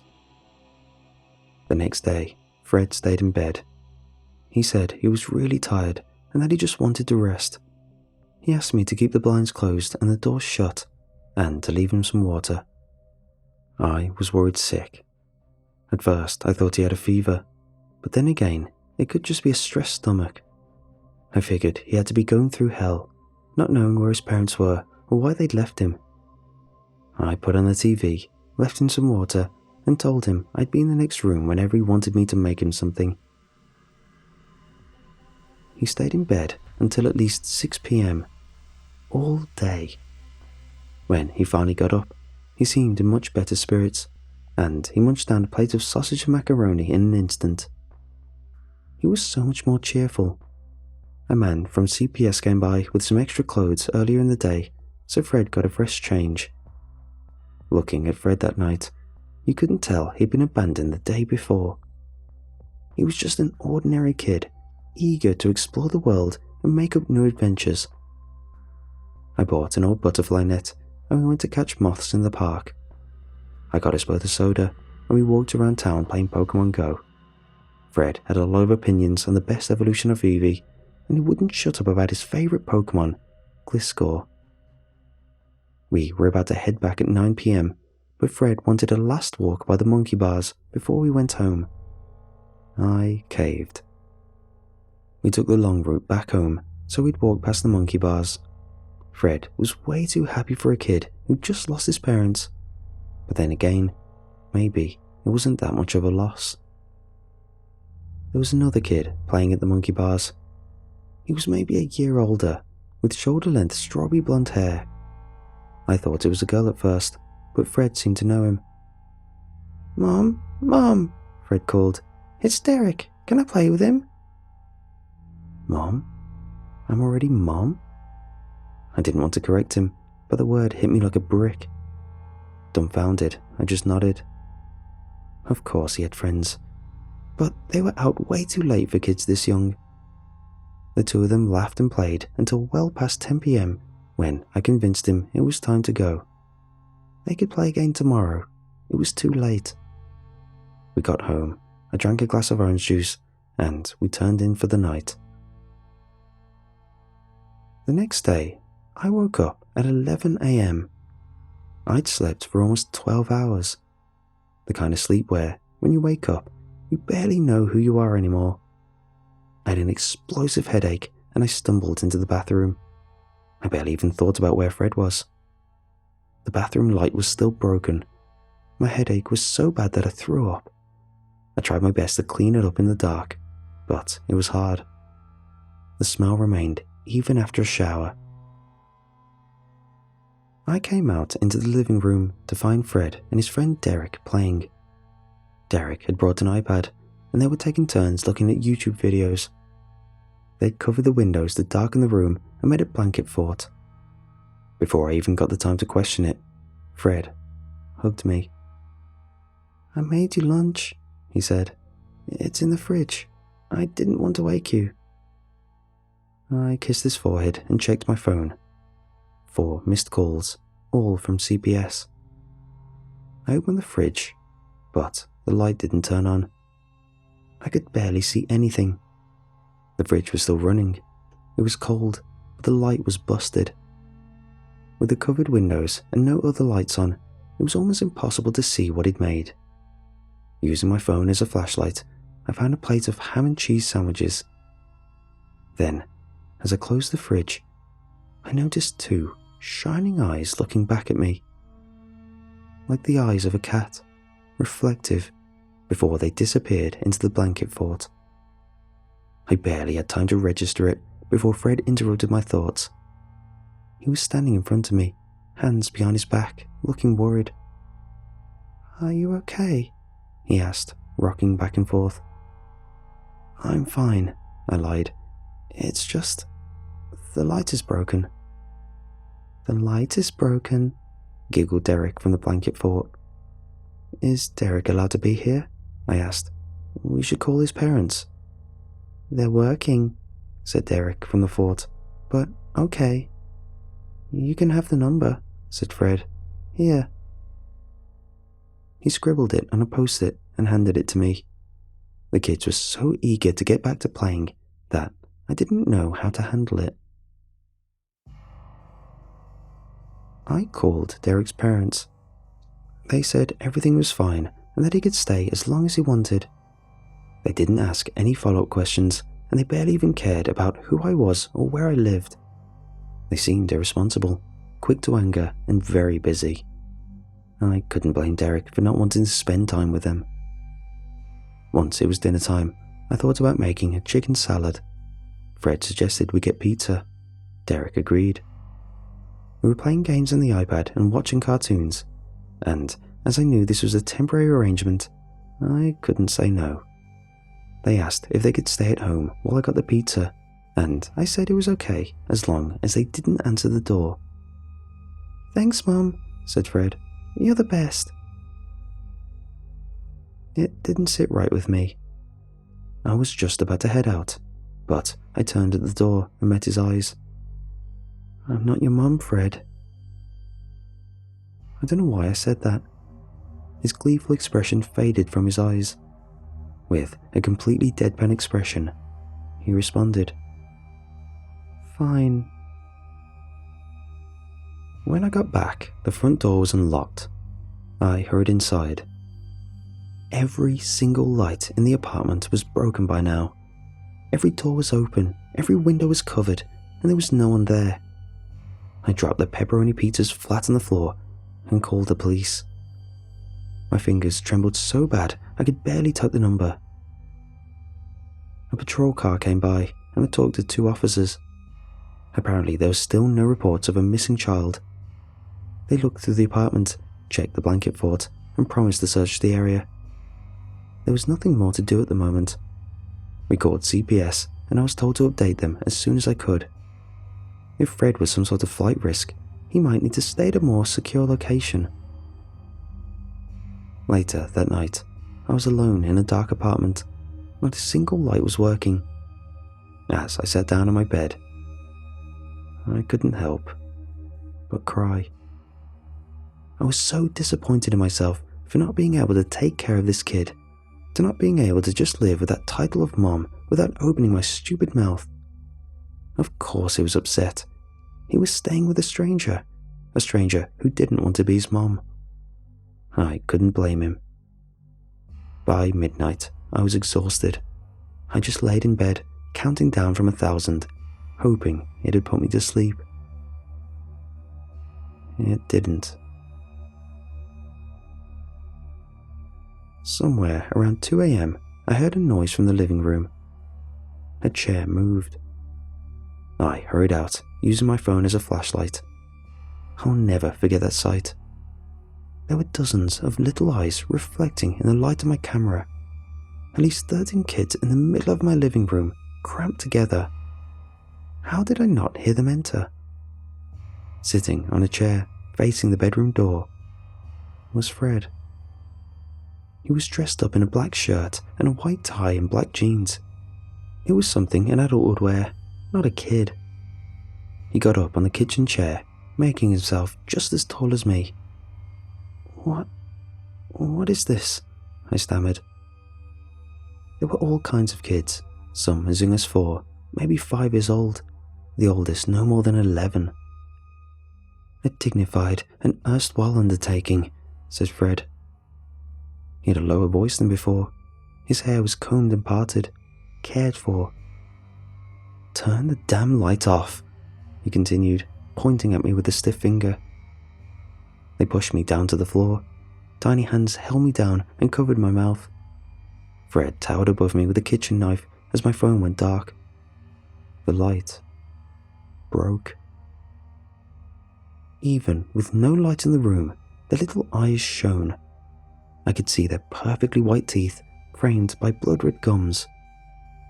Pay attention and be respectful, Fred said, and there's a chance you'll get out of this. He made the rules perfectly clear. When they needed me, I'd answer the phone or turn away anyone who came knocking. I'd make up excuses. I'd do what I was told. I'd drink my orange juice and nod. That was it. In return, they wouldn't kill me.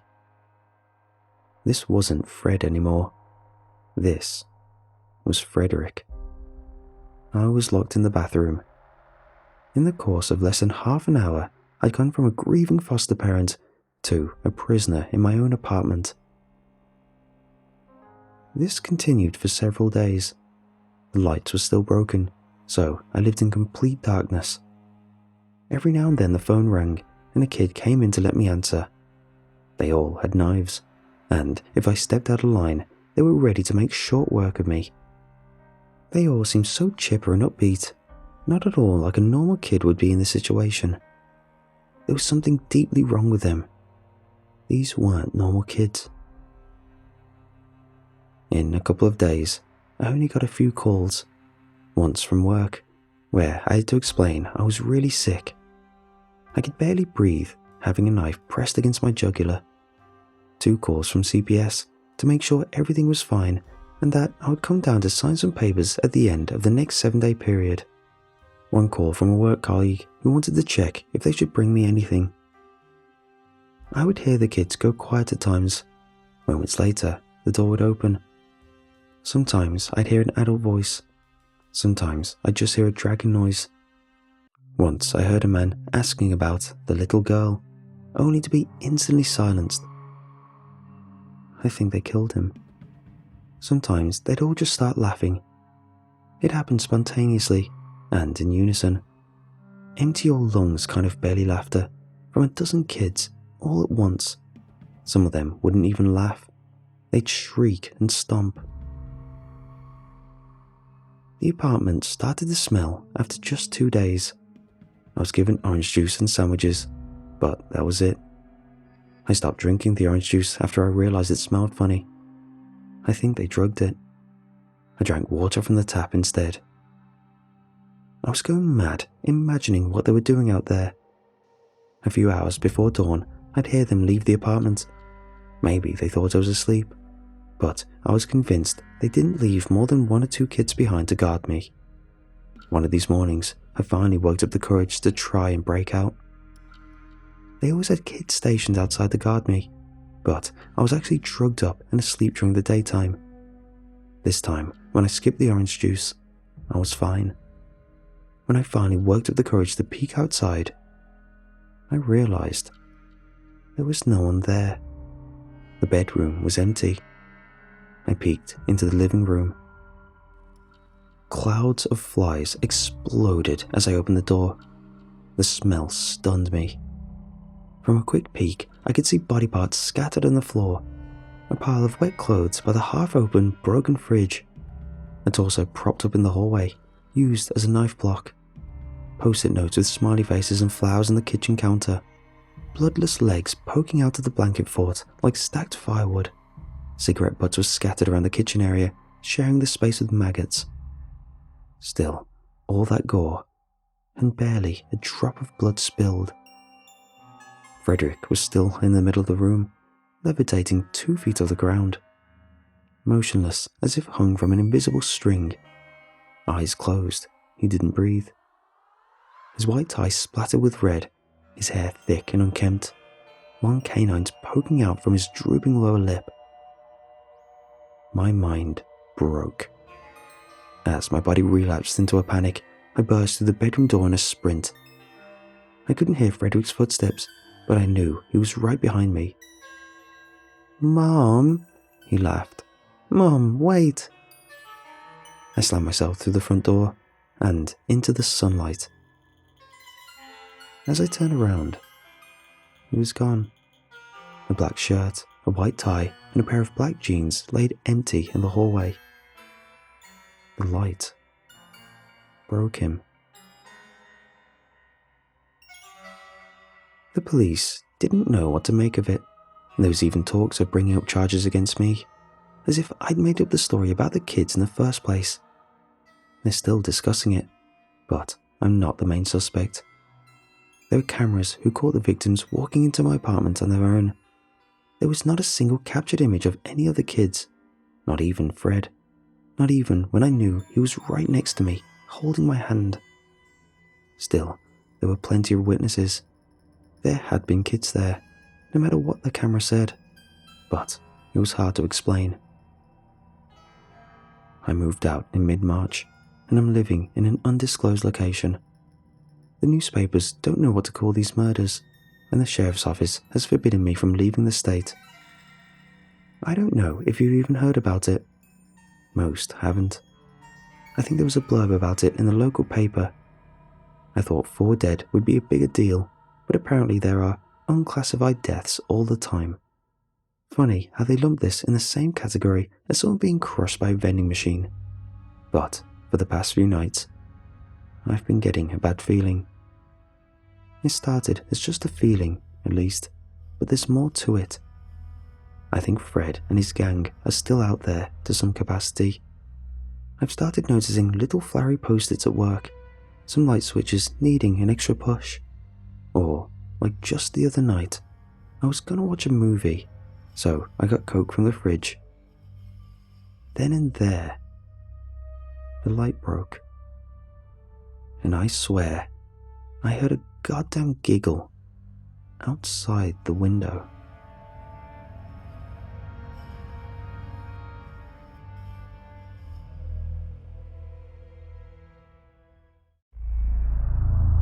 Hundreds of people disappear in the Canadian wilderness every year. Many are never seen or heard from again. Some are found in various stages of decay days, weeks, months, or sometimes times even years after their disappearance. Few are found alive. In the January of 1991, my friends and I became part of those statistics. The trip we had planned was an outdoor hiking, camping wilderness adventure. We were all in our late teens to early 20s and most of us, having recently graduated high school, were eager to take this once-in-a-lifetime opportunity before college. January seemed like the ideal for us, as it allowed us to save up money after graduating and was just after the holiday season while not yet deep winter in Canada. Admittedly, none of us were very experienced in hiking or camping, but the older members of our party had been camping before, so we relied heavily on them for guidance.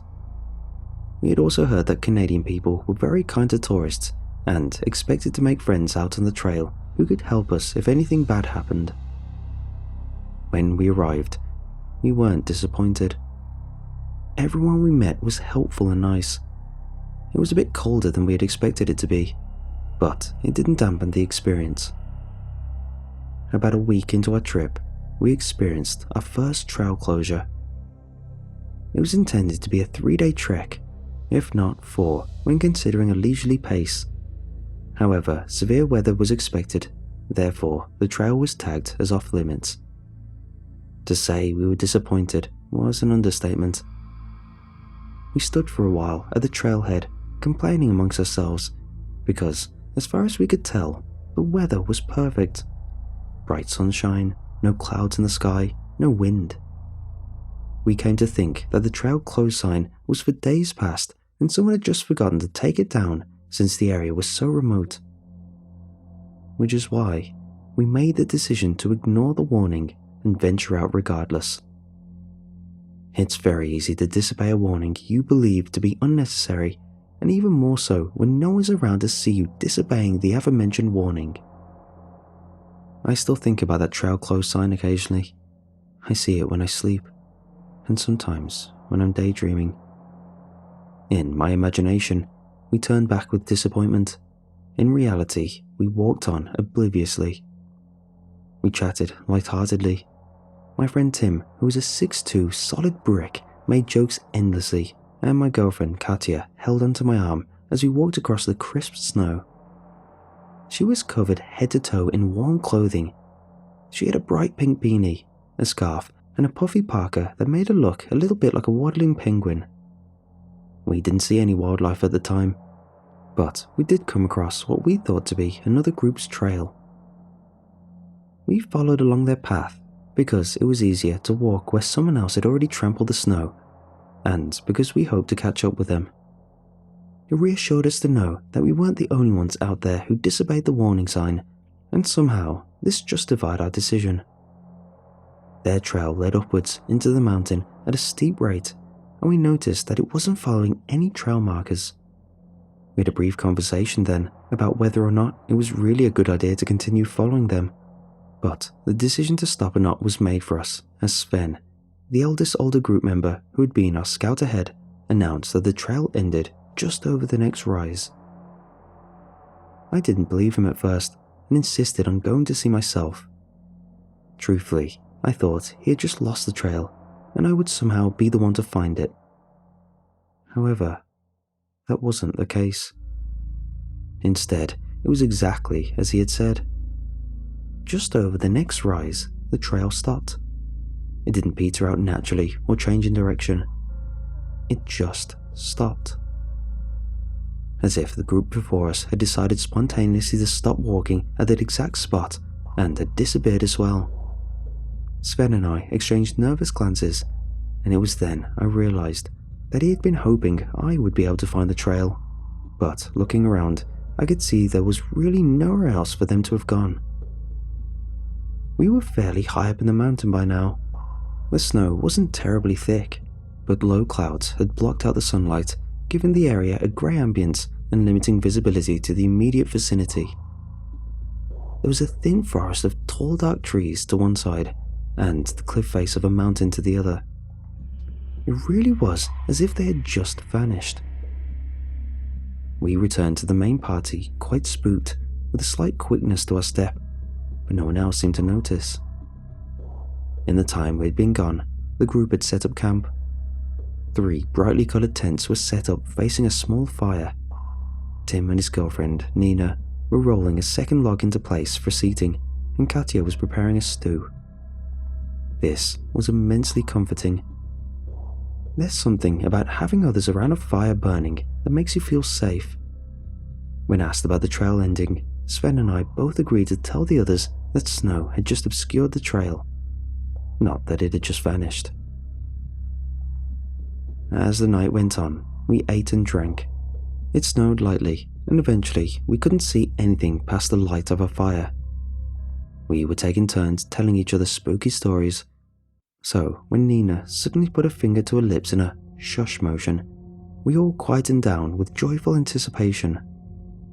We all waited for her to begin some tale of horror. She was the naturally quiet one of us, so we expected her to have the best story. But instead, she murmured a quiet, "Hörst du das?" which is German for "Do you hear that?" Tim and the others laughed at her, saying she was going to have to do better than that. But I felt a chill run down my spine. She didn't seem to be trying to scare us. "Quiet and listen," I told them, and the group settled into an intrepid silence. For a long moment, we listened to the faint sounds of snowfall and a slight breeze blowing through the branches of the nearby tree. Then, we heard it. Light footfall on snow. "Who's out there?" Tim demanded, standing up. He was easily the biggest of us, and I think he felt bad for making fun of Nina initially. His voice was deep, and I've been told before that angry German accent speaking English is quite intimidating. He received no reply, but we did hear something run back into the woods. We waited a few more minutes in silence before any of us were brave enough to speak again. We didn't hear anything else, so assumed now that maybe it was just a small bear or something, and that Tim's sudden outburst had scared it away. This realization killed the mood, but was at least comforting enough to allow us to all retire to the tents to sleep. When I woke in that morning, it was very bright outside, and that in turn made the interior of Katya's and my tent unbearably blue. I got up while shielding my eyes with my arm and stumbled out of the tent. I could hear others were awake already and speaking in hushed tones, though they became quiet as I approached. The tension in the air was palpable. Looking around, I noticed some of our supplies were strewn about and the fire pit was covered in dirt and snow. This snapped me out of my groggy state. "What happened?" I asked, dumbfounded. "We were hoping you knew," Tim grumbled. "Someone tried to come into my tent last night. I scared them off by throwing my backpack at them. Now there's this mess this morning," Sven added. He was the only one of us with his own tent, as Tim and Nina were together and Katya and I were together also. It was clear now that we weren't alone on this mountain, and whoever was with us wasn't friendly. This made the decision to end the trip early an easy one. We decided to turn back and stay at a hostel for a few days instead. We packed up quietly and marched back down the mountain in silence. We walked for a few hours before realizing we were lost.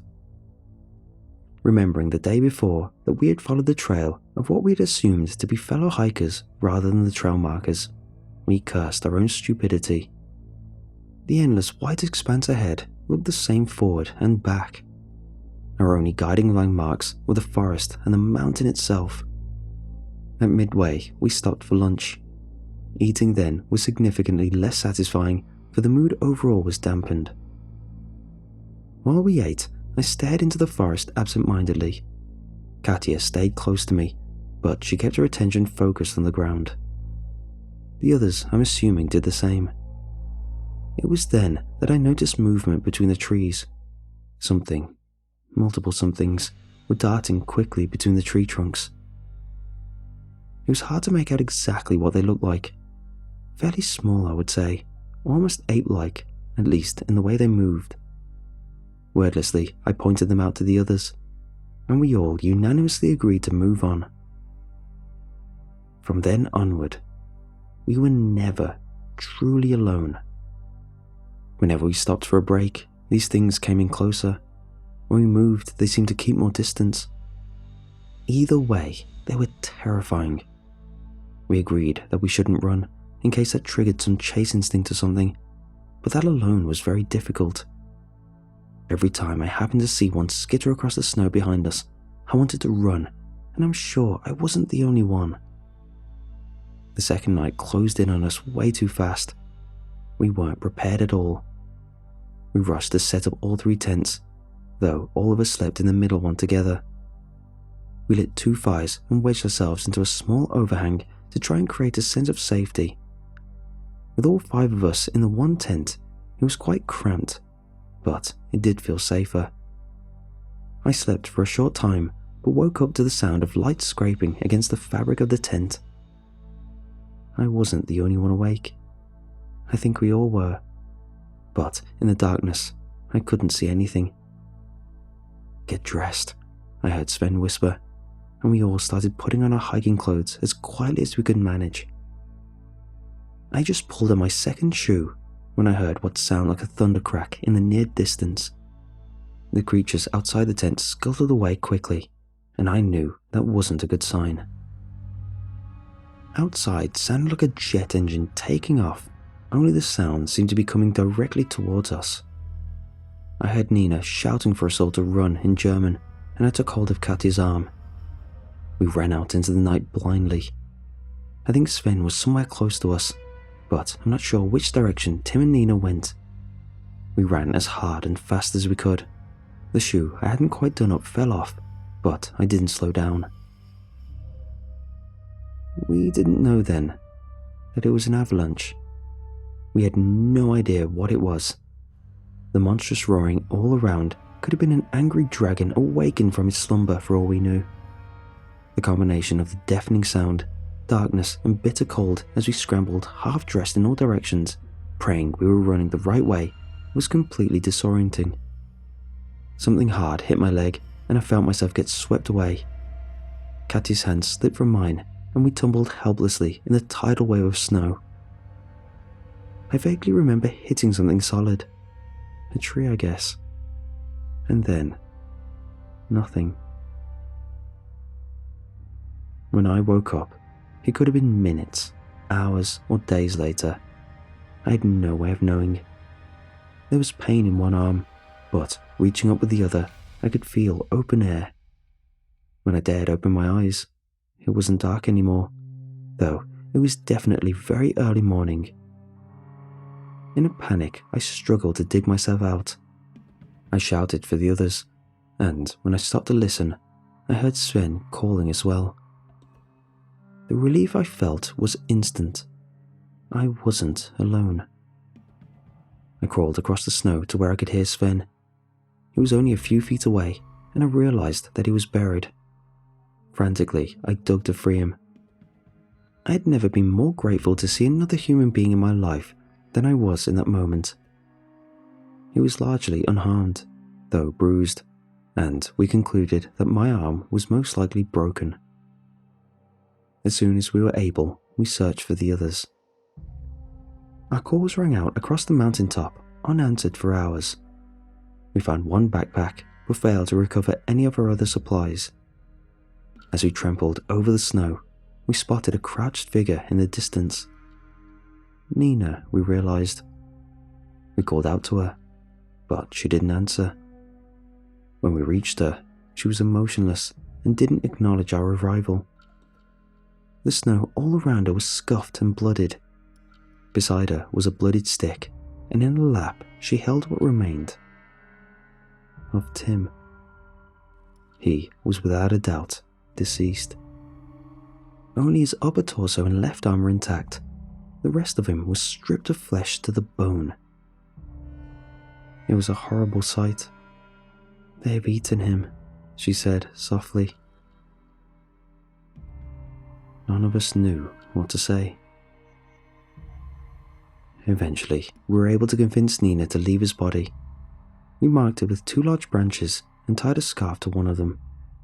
By this time, I couldn't feel my foot, and we still hadn't found Katya. To make matters worse, the wind was picking up. We knew we needed to find shelter, and fast.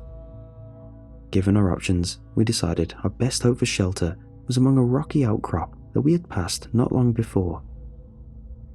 It was as we made our way back toward it that I spotted what we had missed the first time. The tip of a pink beanie buried in the snow. "Katya!" I called frantically as I rushed towards the spot of colour. No response. As I reached it, I snatched it up from the snow and, to my disappointment, became aware that the beanie was on its own. Katya was not with it. I noticed then that the surrounding snow was scuffed, and hope kindled in me that she had crawled away into the forest for shelter. I struggled to follow the trail, only vaguely aware of Nina and Sven behind me. Katya's path led directly towards a large tree. From a distance, I could see a small piece of fabric near the tree trunk, and among the thick branches, I convinced myself I could see a huddled figure. She never answered my calls for her, and as I got closer, my heart began to sink. I wasn't looking at the base of a tree. I was looking at probably the midsection of a tree, and there was no person huddled under it. It's a common phenomenon where powdery snow builds around the base of trees.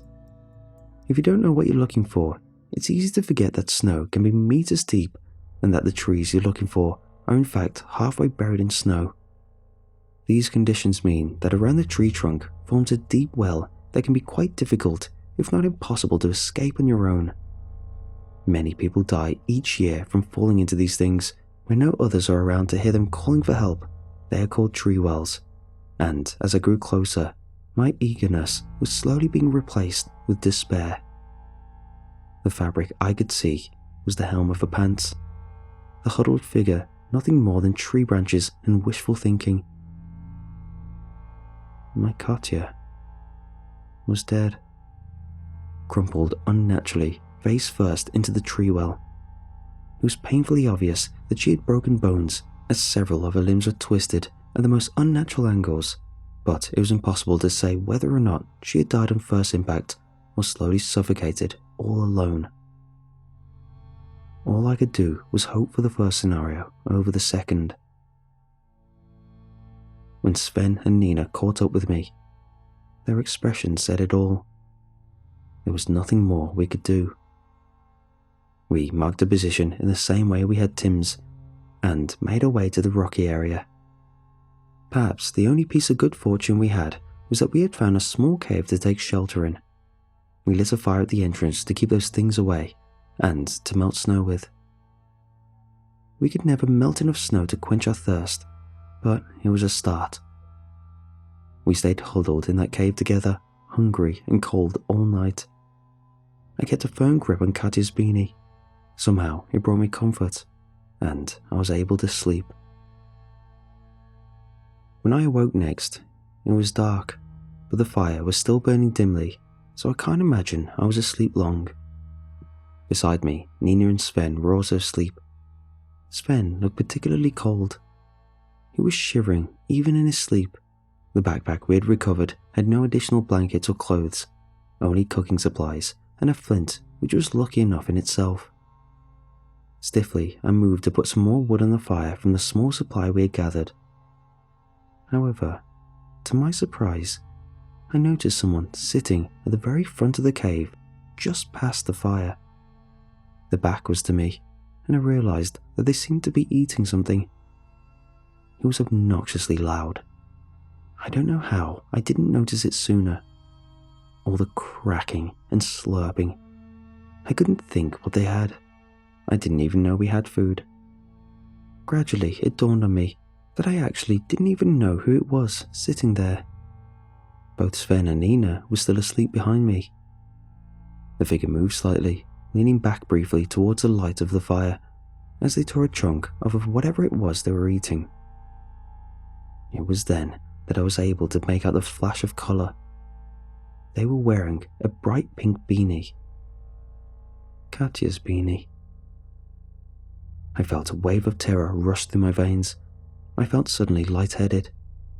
How did they get Katya's beanie? Who or what was sitting beside our fire? No sooner had I thought that thought that the thing turned to me. Its eyes were white pinholes in its head, reflecting back the orange of the fire coals. Its mouth had no lips, so I could clearly see its mangled teeth. Bits of flesh hung limp, trapped in the gnarl. Half-dried blood smeared across its mouth, chin and hands. This was one of the things that had been following us, but it was bigger, much bigger than those that lurked at a distance. This one was the size of a human, with disproportionate limbs. With a new wave of nausea, my eyes came to rest on what it had been eating. It was an arm, a human arm, half frozen, half thawed by the fire, and partially stripped of flesh to the bone in places. The arm didn't bleed freely, but it was oozing blood slowly as it defrosted. The familiar remains of a thick coat still hung in tattered pieces from it.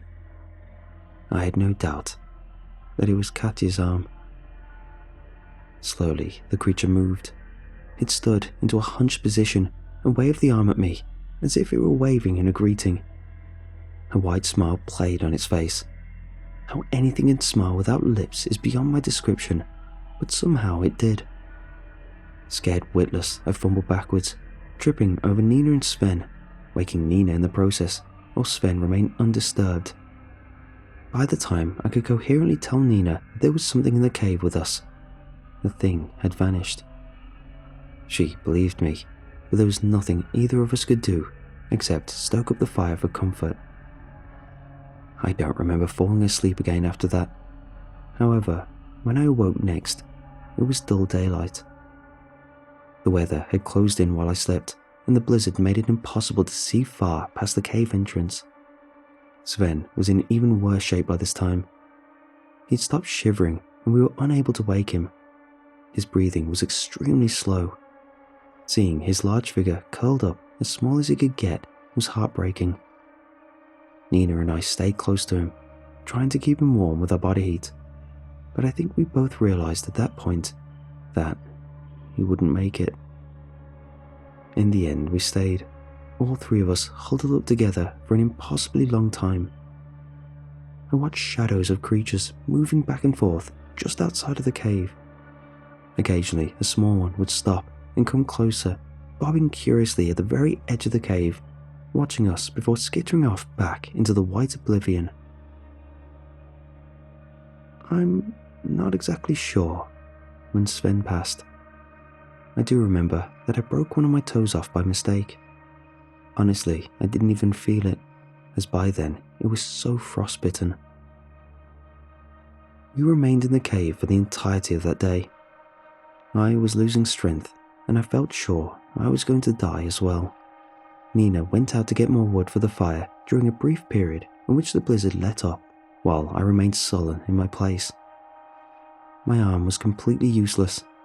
Even the slightest movement sent waves of pain up to my shoulder, and I knew I couldn't walk on my frosty foot. So, when Nina returned, I told her quietly that she needed to go. I thought she would get further on her own and have the greatest chance of survival. However, she refused to leave. Instead, she insisted that it was better if we stayed together and that I needed protection in case those things came into the cave again. I knew why her and Tim had always made a good couple. She was feisty. The savage smile she gave me when she held up a tried and tested stick actually gave me hope that we would make it. I knew if anything came in, she was going to beat the crap out of it. We huddled close for warmth and kept the fire burning. I faded in and out of consciousness several times. Nina brought me warm, melted snow to drink and kept insisting that I stay awake even as it got dark outside. To be honest, her persistence was annoying.